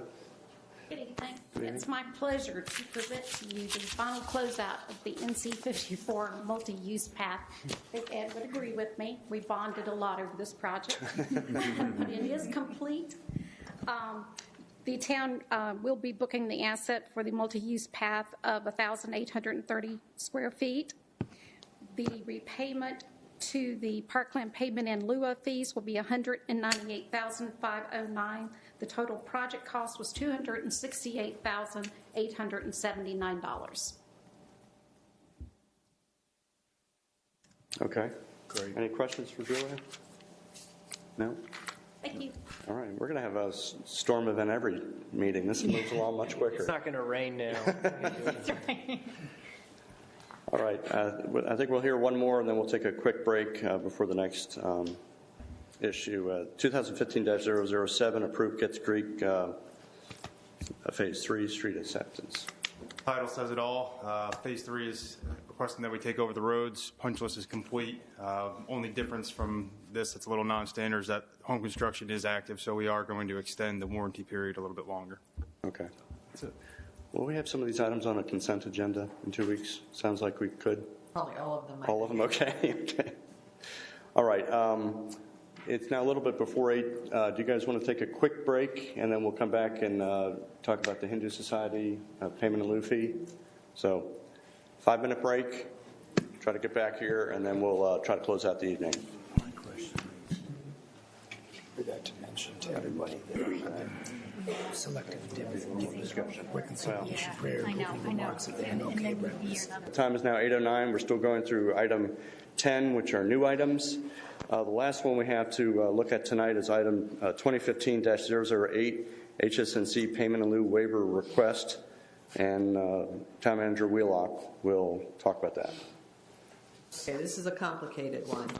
Mr. Rathie spoke to you during public address, and I did receive late November written request asking for me to waive the PIL that the HSNC was responsible for paying in relation to a site plan submittal that was going through the system.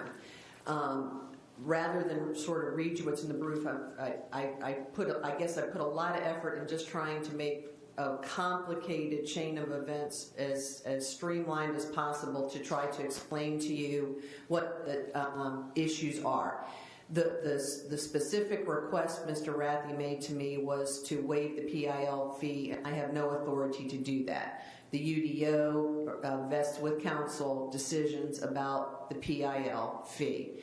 that is in our new UDO, which was really not in effect at the time that they made this request. So that's a factor for you to consider. But Mr. Rathke is correct that at some point in the past, approximately 1987, so 30 years ago, we have records that indicate that related to one of their initial projects, they were asked to put a bond in place for future aviation parkway improvements.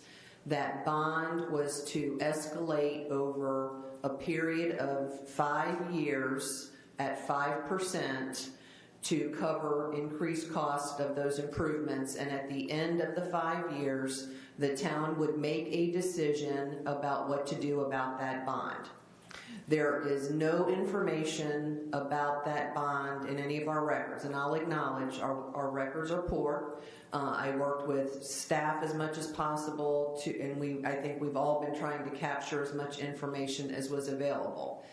So what you have is recollections of staff, some limited records, and we're trying to do our best to just provide you what we know. In 1995, there is a set of additional minutes that indicate that a payment of $14,000 plus had been made in 1987.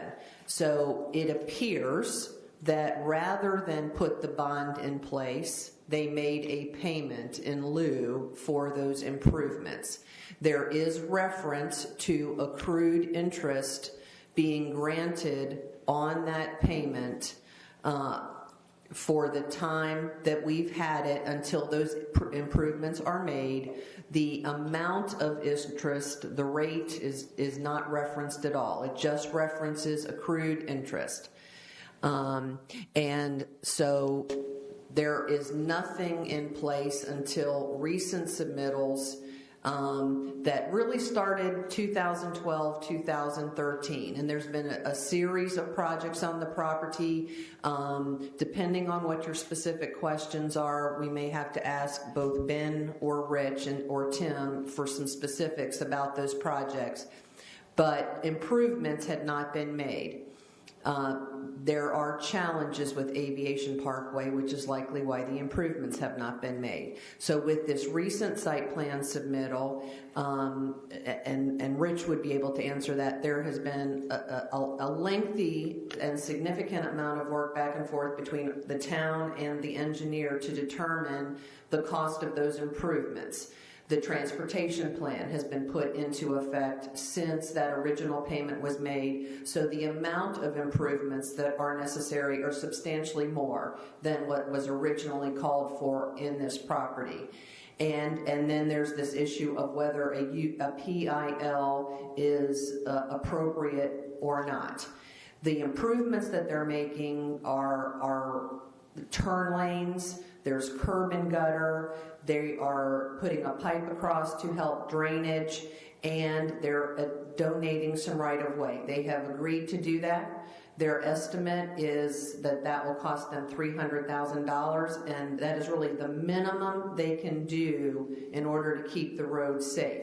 The additional PIL is related to the median that would ultimately be required on Aviation Parkway when it was improved. So the value of that additional road improvements is $75,000, roughly $75,000. That's 150% of what the estimated cost is. That's the PIL policy. So that is the amount that they are asking to be waived. So just in conformance with the documentation, we could find, I ran various scenarios, but talked to Frank. In the absence of a rate, often the North Carolina legal statute rate gets improved. Just for your information, that's where the 6% comes from. It's not pulled out of air. There's a legal basis for that in the absence of something else. So that's the real, if you want to establish a value for what that original payment is, that's that kind of calculation that has at least been presented to you for your consideration. The other issues that have been referenced or documented or recollected are there have been times in the past where HSNC has been told they would get credit for the $14,000 but with no interest. So that has at least been discussed in the past. There has not been any ability to prove, and I believe the temple would agree with this and the town, we cannot verify receipt nor refund of that payment. So what I'm working with is minutes that reference a payment with accrued interest. I've put together the information. It is your decision to make. I do not recommend waiver of a PIL because you set precedent. You might have that similar request in other cases, but you do have documentation of a payment that has some accrued interest credit that you could consider, and that is documented in our records. I'm happy to answer any specific questions about my review. Staff, of course, is certainly available to answer specific questions. I've provided as much of the documentation about things that have occurred in the item. There have been some internal emails as well, but I've tried to provide the information that I reviewed for you to review as well. I'm sorry, one more thing. Mr. Rathke did call me today and ask for consideration for council to consider this tonight. I've spoken to him here and did at least explain our policies. Okay. Open up for questions or comments to the town manager or staff. Can I just ask the first question, and just to follow up exactly where you left off, Martha? I want to make sure. So, even though the item is called a payment in lieu waiver request, the way the resolution is written is it's a credit. Correct. It is definitely not we're not waiving any payments here. We're acknowledging a credit for monies that were paid. And we did discuss that internally by staff. The request was a waiver, which is why I really chose to do that. That is not my recommendation. But it's the same result. It could, based on your decision, be the same amount of money. Okay. Good clarification. Frank, do you have anything that I know that you kind of reviewed this and was involved in reviewing the reading materials and the resolution, so I would support them with the staff's recommendation. All right. I think Steve was. No, go ahead. No, I have a couple of. It's okay. So, I guess maybe Frank, I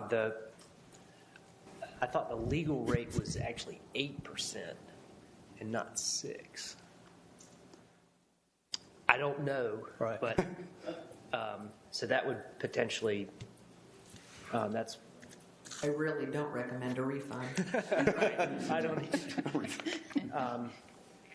So I guess it kind of begs the question, but when I read the minutes from 1995, one way to read it was kind of like this was back then they were ahead of their time and did a PIL instead of the bond, but there's just no receipt of it or record of it here.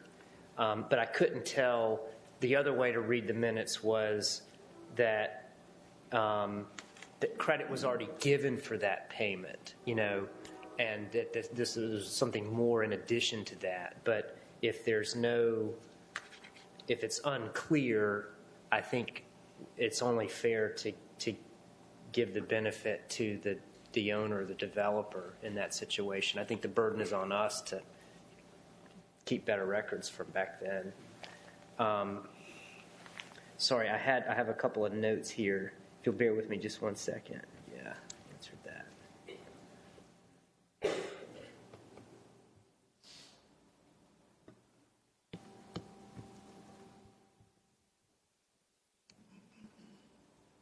Okay, got that. Why don't you go to Steve, and I'll go through my notes okay, here. we can come back to you then. Steve? Yeah, I just had a couple of one or two questions and just a couple comments. I think, excuse me, Just want to clarify that the $75,000 payment in lieu is in addition to, would be in addition to the $300,000 of other improvements, and which would include the turning lane, stormwater. Okay. So I think that, I've been involved with this situation. Just first of all, I want to thank the staff, Tony, Rich, all of you that worked so hard, and all the HSNC members that are here tonight, because I know this has taken a lot of work. And getting to yes on a situation that will work for both parties. I definitely agree that this is a unique and complicated situation because, the temple was built 30 years ago in 1986-87, and there's just so much has changed in the town processes since then. The transportation plan, stormwater requirements, all these things. And so I think that in looking at that, sometimes I get a sense that in those years that went by from 87 up until the current time, there wasn't really any understanding by the HSNC of those processes. So when they decided to do this expansion, they didn't realize that all of these things kicked in, and it was quite a sticker shock. I mean, just in terms of this amount of money.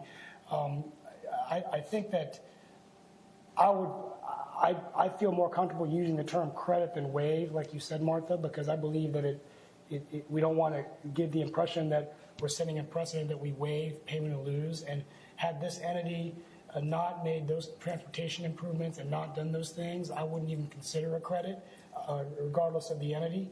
But in this case, I think that there's been good faith effort to make those improvements, diligent working with the staff, and also the burden on us of not having those appropriate records. So I think that, I think it'd be fair.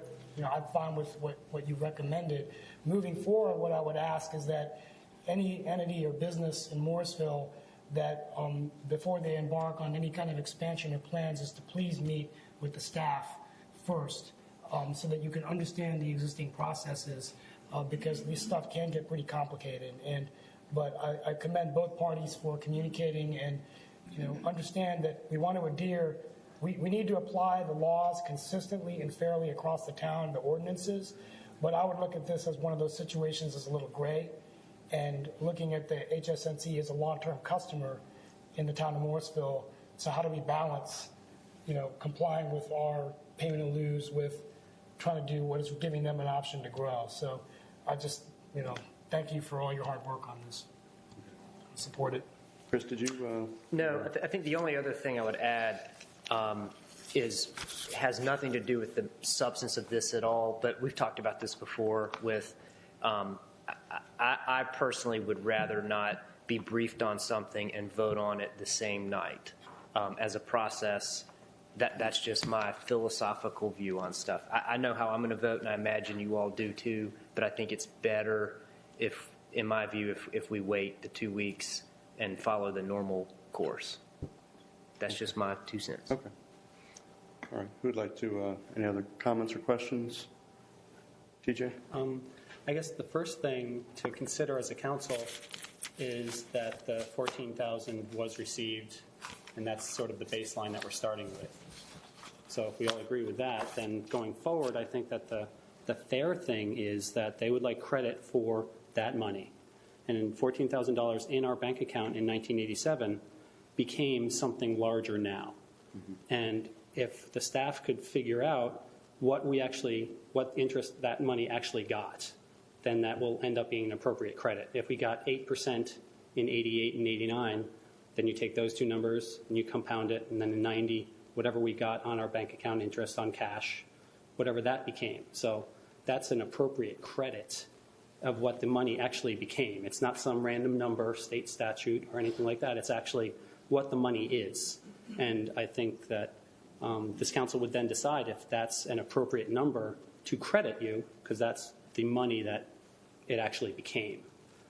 So that would be something that, if the council wishes, I think the staff could figure that number out, and then we'd have that information in 2 weeks when we vote. I see maybe a disagreement on that.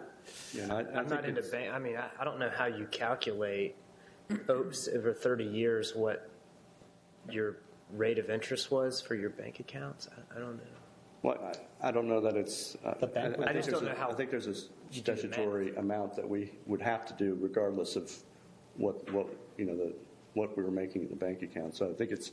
If it helps, I will tell you I did some internet research. This isn't Morrisville specific, but what the average rate being paid on savings accounts was over the last 30 years, and applied that every year, and it was still a credit of $65,000 plus, just contextually. So without getting, I think we're in the ballpark, whether it's they would owe us a little bit or we would owe them a little bit, whether you use 6 or 8%. I don't know that that's germane to the discussion or the decision. I would say that the exact number, if it can be calculated, is germane to the decision. Well, you're also talking about intangibles, as in they're donating right away. Are we going to get an appraisal on that and get a value on that and take that off and then give them a credit? I mean, there's a lot more to it than just this payment in lieu. I think you have to look at the totality of what the $300,000 that they're investing on a state road that Morrisville may never have to, pony up any money for whatsoever in the future. We don't know, what's going to happen with Aviation Parkway. But here's a group that's going to put in $300,000, make some pretty good improvements in that area.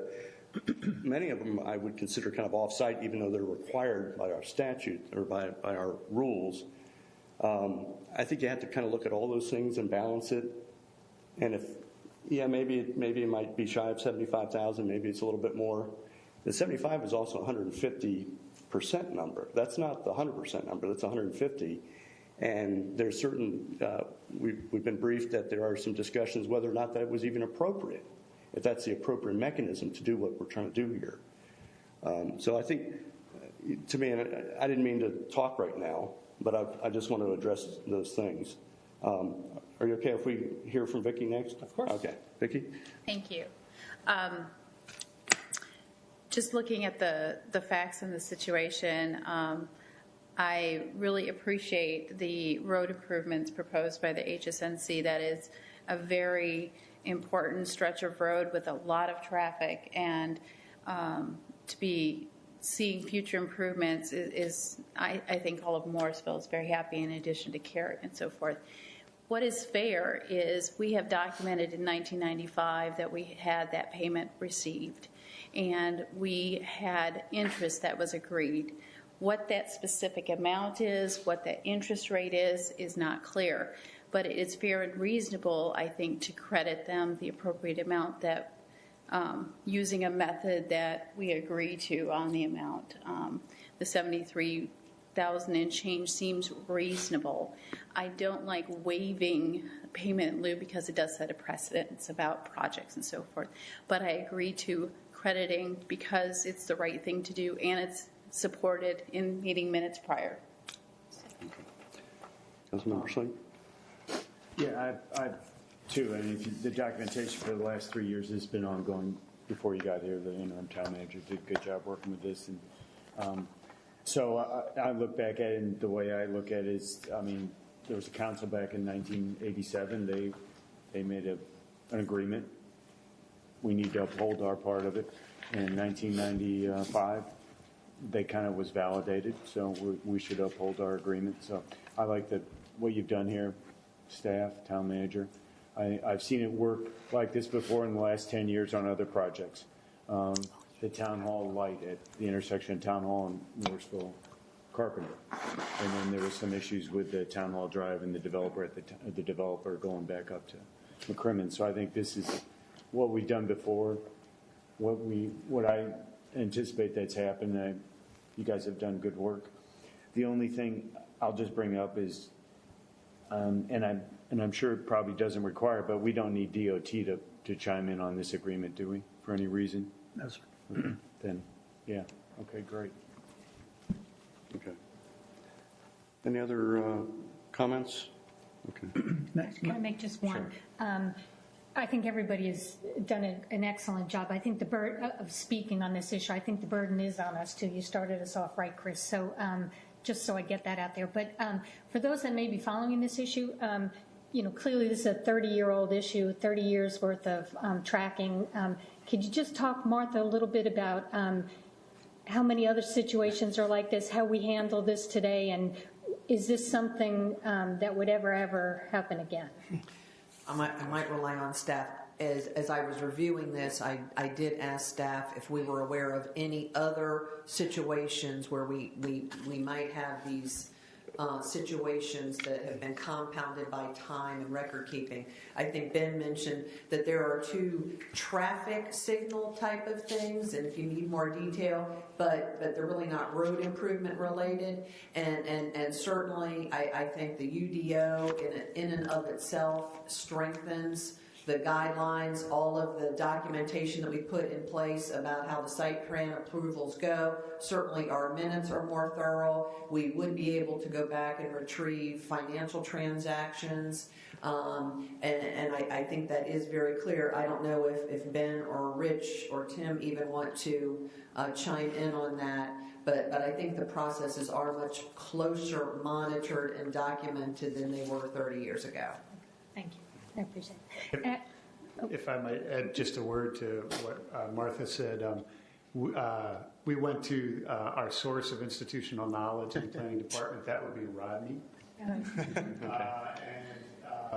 talked through it. And also a few years ago, we worked with Julia to develop sort of a special system in the finance records to track these different payments. So we've got a much better system for tracking now. And we know, and we can look at the finance records and see, okay, this was a payment for this, and here's the amount, and this was a payment for that. So it looks like we maybe have 6 or 8 of these different payments, 6 to 10 maybe, over the last decade or so. There are a few from the late 90s as well that preceded Rodney, and that's all we know of. Thank you. Actually, then one other thing then. I guess this question about 6 or 8%, I don't know how to handle that. Well, if I could speak to that, I think Councilmember Gardner's right. I had a chance to noodle on the internet here. It is 8%. So my error. The legal rate of interest is 8% under North Carolina law. What does that mean? Well, the only day-to-day meaning for lawyers is if you get a judgment against another party, then that judgment accrues interest at 8%. So it's simply a way of trying to apply a neutral number of interest. If you, as a council, decide we want to give the Hindu Society credit for the payment that they made and be consistent with the council minutes in 95 that said give them credit for interest, what is that number? So I would say if you would just, whoever controls the mouse, if you could flash forward to the now therefore be it resolved clause, the last clause of the adopting resolution.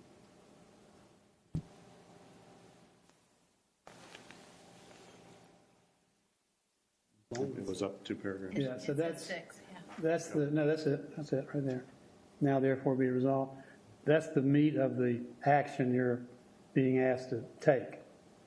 So this resolution proposes you provide the Hindu Society credit for interest on the original payment in lieu payment. And staff suggestion is for these 6 or 8, it's close enough for horseshoes and give them a full credit for all the reasons that are set forth in the previous 25 whereases. But what Councilmember Cawley says is certainly another way to look at it. You could determine, I'm sure, a reasonable, rational, average interest that the town made on $14,000 over the last 27 years, come up with a number, and apply that as a credit, which might leave a small balance due from the society of, $6,000, $7,000, $8,000, $10,000. I don't know. Just trying to give you what I think the range of choices are. If you're going to apply the credit, if you're going to give them credit for the previous payment and apply an interest factor, or you want to say it's close enough, wash it out, or should you want to just do a precise calculation? The other thing I would say to Councilmember Gardner's point is that, as we have done in the past, when the matter is on briefing and you want to push it to a vote, that is against our operating rules. you can waive the rules with a 2/3 vote, but otherwise you typically don't vote on the briefing item on briefing session night. And I know that this is a 30-year. The story began a long time ago, and I know the members are anxious to get things going, and I know that they're anxious to make these road improvements and everything. I get all that, but I also understand that we're under our own rules. Is there anyone that wants to suspend the rules to vote on it tonight? Otherwise, it'll be voted on in 2 weeks. Can I make a comment about that? I think I would, because we're making some changes on the fly here, and making changes on the fly is never a good thing. And I get to your point, Frank, that the now therefore is the most important paragraph, but up in the resolution it references 6% and some. I would really rather we do this cleanly, and that everything be updated appropriately with the correct percentage, and that all be reflected correctly for HSNC, and then we vote on this and it's clean in 2 weeks. That would be my preference, to make sure we're doing this right.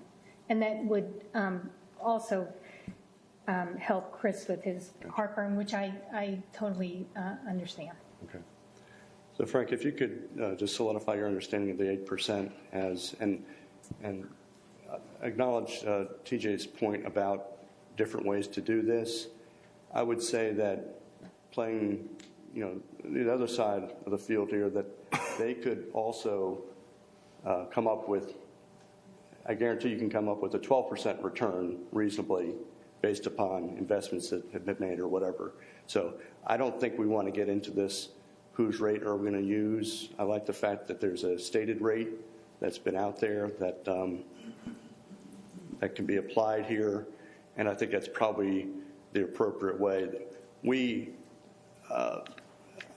Whenever I look at these things, I look at litigation and what would this how would this be in court? And I know the Hindu Society is not that way as far as lawsuits and everything, but I would not want to necessarily defend our records or lack thereof in a court of law, and I think you have to weigh all these risks, as we do in all legal situations. So I think I get a consensus that we'll vote on this in 2 weeks.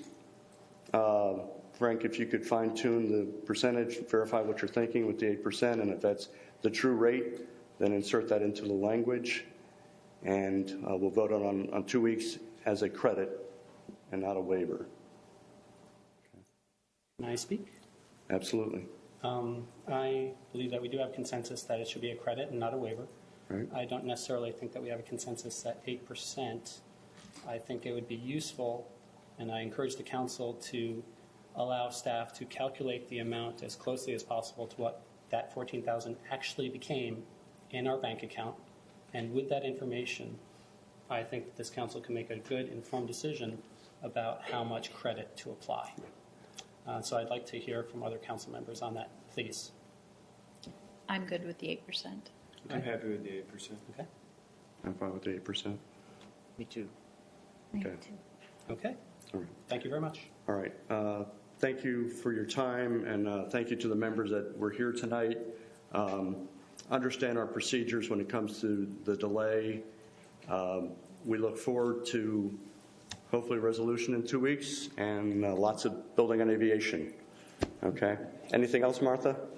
Okay. All right. Thank you. Next item is item number 11, work session, legislative agenda. I want to give them a minute.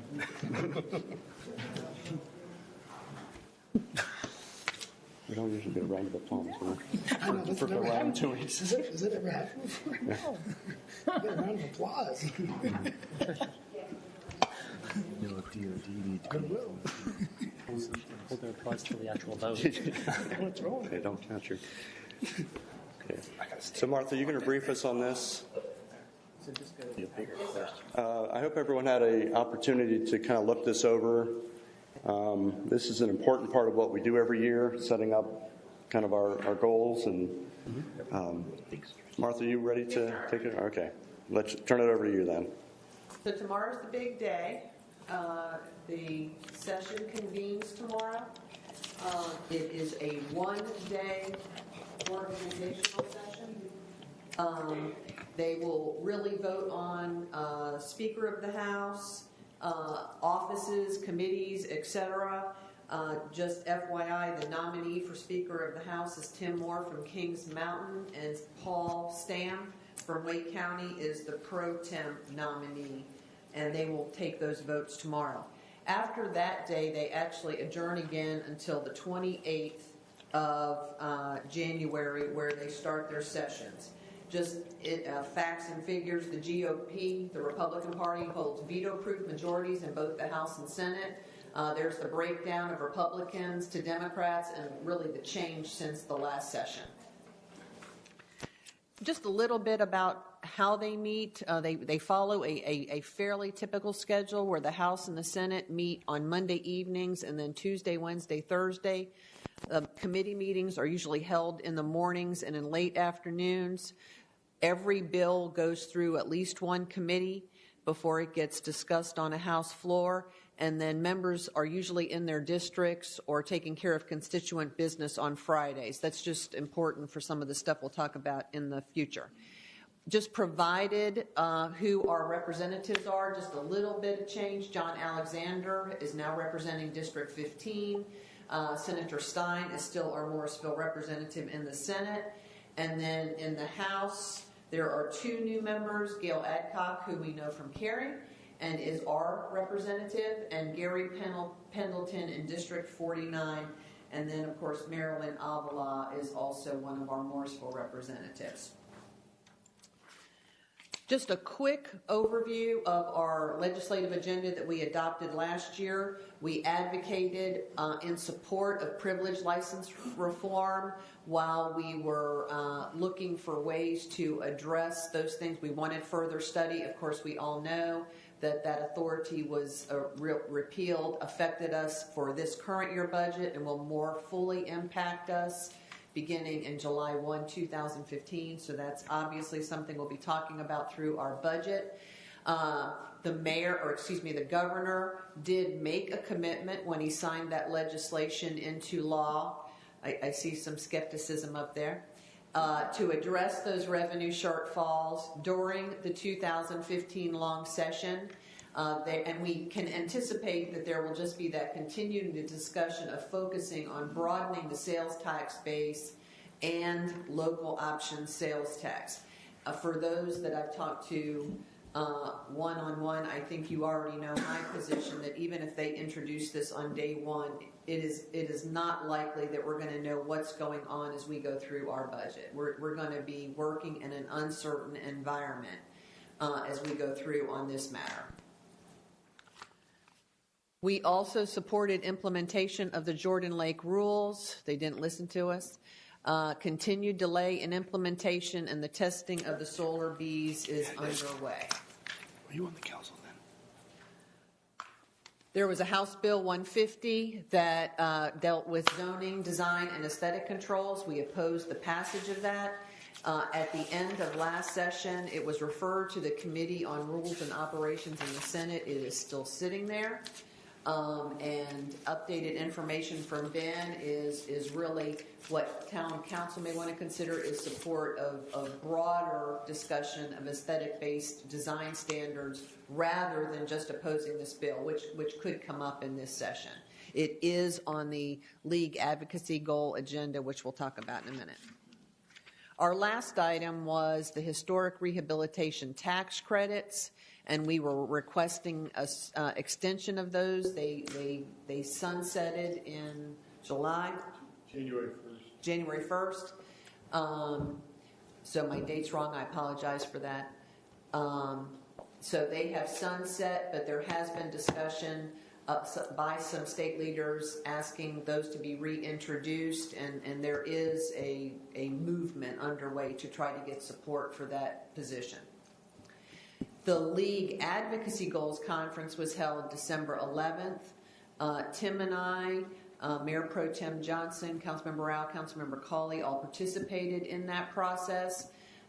We narrowed there were 41 goals submitted by various municipalities in a range of areas. Our goal was to narrow those down to the top 25. There were also regulatory goals. 7 were available for us to narrow down to 5, and then 2 federal goals. Both were considered and both were approved. Just important to note, and this was something that was discussed during the conference, that any issue that comes up that affects municipalities and towns, the League will advocate on our behalf. They will always be seeking, if anything comes out of the woodwork, to advocate to protect cities and towns. The municipal goals are really things that they actively follow, monitor, support, oppose, work on our behalf. Those advocacy goals are all based in these 7 core municipal principles. You've probably seen these before, really, and these are the things. If anything comes up that touches one of those areas, the League is going to get involved and advocate on our behalf. The 25 goals that were approved this year, I gave you a separate handout of the specific goals. That was a supplemental handout for you to have. But these are the real breakdown of areas that they were in. General government and transportation, there were 10 proposed that were narrowed down to 6. Infrastructure, environmental utilities, 6 proposed, half were approved. Land use planning, originally 10, approved 6. Tax and finance, 10 out of 15. I think it's probably pretty clear where the focus usually is for municipalities, which is on revenues and finances and things like that. As we start the session and work through the session, there's a number of things that we will do on an ongoing basis. They will just happen to keep you informed. Staff is going to be monitoring and tracking items of interest, providing you periodic updates. You have access to, we can get them for you. You can sign up through email for newsletters from the League on items. There's ways to track bills both on the legislative site and through the League. And then we've already got a town hall day. A number of us participated in that last year. It's a way to meet legislatures, form those relationships not only with the legislatures but the chief of staff. That is very helpful. Candidly, they don't want to just hear from us when we want something. They want to develop those relationships. We've also got some specific tools we can use through the General Assembly website. They also have ways to track bills. You can sign up for calendar notice for specific things you're interested in. You can listen to some chamber hearings in session and in some of the committee rooms. And they also have a dashboard report out there that they sort of keep track and tell you where things are. You can even get it on your iPhone, a mobile site that you can get information on the legislature. As we advocate on our behalf, some of the things I heard from the legislatures as we worked with them last year, they do like those visits rather than just when there's an ask. They want to know what's going on in town. We can and probably should invite them to events so that when they're available to come, they can come. We could consider hosting them tours of towns on Fridays when we know they're going to be in the area. We've talked a couple times about actually hosting a meeting of the delegation. It will get harder and harder to do that, but if it's something you're interested in, staff will certainly make an effort to try to do that. And if we want to, again, adopt a formal legislative agenda for 2015, we could do that at our next council meeting so that it would be ready before the session started the next day. Is that urgent? No. That we would be able to talk about that on February if we needed more time to do that as well. Some of the things you can consider as we put forth the legislative agenda is clearly endorsing or supporting that League advocacy agenda. We could reconsider adopting our pending 2014 items. The one item we've talked about that would take special legislation is related to bond referendums in non-election years for us. I know in speaking for Mr. Hartman, Wake County is interested in this. They will adopt it as part of their advocacy agenda, and they have no expectation that it will get any traction. Nice. And then any other particular items of interest that we could talk about, and staff is willing to do any research, review, if there's specific topics you want us to look at that we could bring back to you to consider for an agenda. I'm happy to answer any questions. So our action items are do some more homework, come prepared in 2 weeks to talk about this a little bit more. We're going to have an additional work session in 2 weeks then? We can. It's sort of open-ended. We can proceed in any way you want to. How does that sound? Can we go ahead and do that? I don't want to get this into February. I think if we put our mind to it, we can get some stuff organized and have it. Is that okay if we shoot for 2 weeks to have a kind of a more detailed discussion?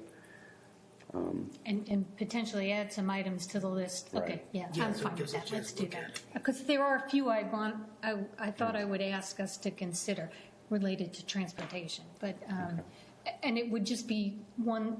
There are already items that are on the league's list of goals that we may want to also consider highlighting. So one of the things to do would be for us to look through the entire NCLM agenda and just make sure that all of those are good in case we want to. Are we thinking that we might want to pick some of those out and remove them, and also pick some out to highlight? Pick some out to highlight and put on our kind of Morrisville agenda. They'll do their own agenda, and we'll do our own. But one of the is also endorsing that one. If we are thinking about doing We that, have that discussion. Right. So if we're thinking about endorsing it, would we do that, taking some of those out so that we're more comfortable with it, or would it be pretty much? I think it's all or nothing type of thing. If you're going to support the agenda, okay, you support the agenda. I wouldn't say we'll support it except for these 3 items. Okay. You know. I would agree with that philosophy. Kind of realizing. That sounds good. Realizing what this is. This makes us feel good that we're doing something. Mm-hmm. To be honest with you, the reality is, what does it really do? I think we should do it. I'm not saying don't do it, but it makes us feel good that we're putting something forward. The key to it is these follow-ups, and I think you had a good suggestion offline about trying to have the group here or something, or have follow through on things like that. I think that's probably more powerful than this thing that every town's going to give them. I mean, we're not the only. They're not just 2 of them. They're going to get stacks of these. Okay. But it's good that we do it. But just be realistic about the effect of it. And I think our most effective thing is personal relationships and meeting and and I think we've all done that. So I think the list also helps us focus. So when we hear something's coming or there's some discussion, we can react appropriately in a timely fashion. So it's good to have that focus. So we can speak to the list and say, yes, this group already is in favor of that, so we don't need to wait till next session to actually speak on behalf of the council, because we can just quote it. Right, and setting it up at the beginning of the year is great. And I think, Liz, we typically would do 3, 4 items, something like that. Is it more than that, or? I think you're right. I think typically we've not had a big laundry list. We've kept it kind of short and sweet. We've debated on it, including everything everyone wants, and then they don't read the darn thing at all, versus maybe really zoning in on 3 or 4 things that we feel good about. And we just talked about 4 of them. So not a big list. I would agree with that. Steve, want to say something? I know when we did. Thank you, TJ. We did Town Hall Day last year. We went and just basically went to some of the sessions, and then we just were really aggressive with trying to go meet as many people. I think that's a great idea. I know TJ and I talked about this earlier today. I think the other thing is, if we can, I'd like to get like the Wake delegation, if we could get some kind of a meeting here in Morrisville with them, where we could get their undivided attention. Because having the lunch was great last year, but I still feel like it was just really hard to, I really want not only Senator Stein and Representative Adcock, but even people in the majority like Senator Behringer and Representative Avila, all of them, because I think it would be helpful. I mean, we've had Speaker Tillis here in the past. Years ago, he came here and sat with us here, remember? So something like that I think would be very helpful.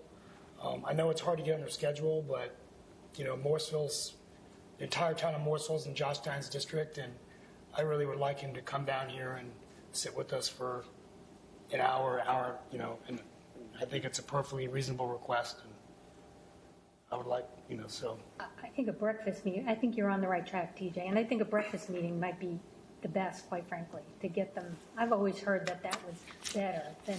You got to feed them. Well, food has to be involved. That was a given, but better than like an afternoon or an evening.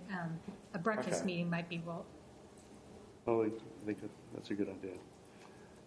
All right, so sorry, Chris. I'm sorry, Chris. That's all right. I'm getting used to where everyone is now. Yeah. So, I thought Martha's point about periodic calls, emails, contact, not just when you need something, that is critical.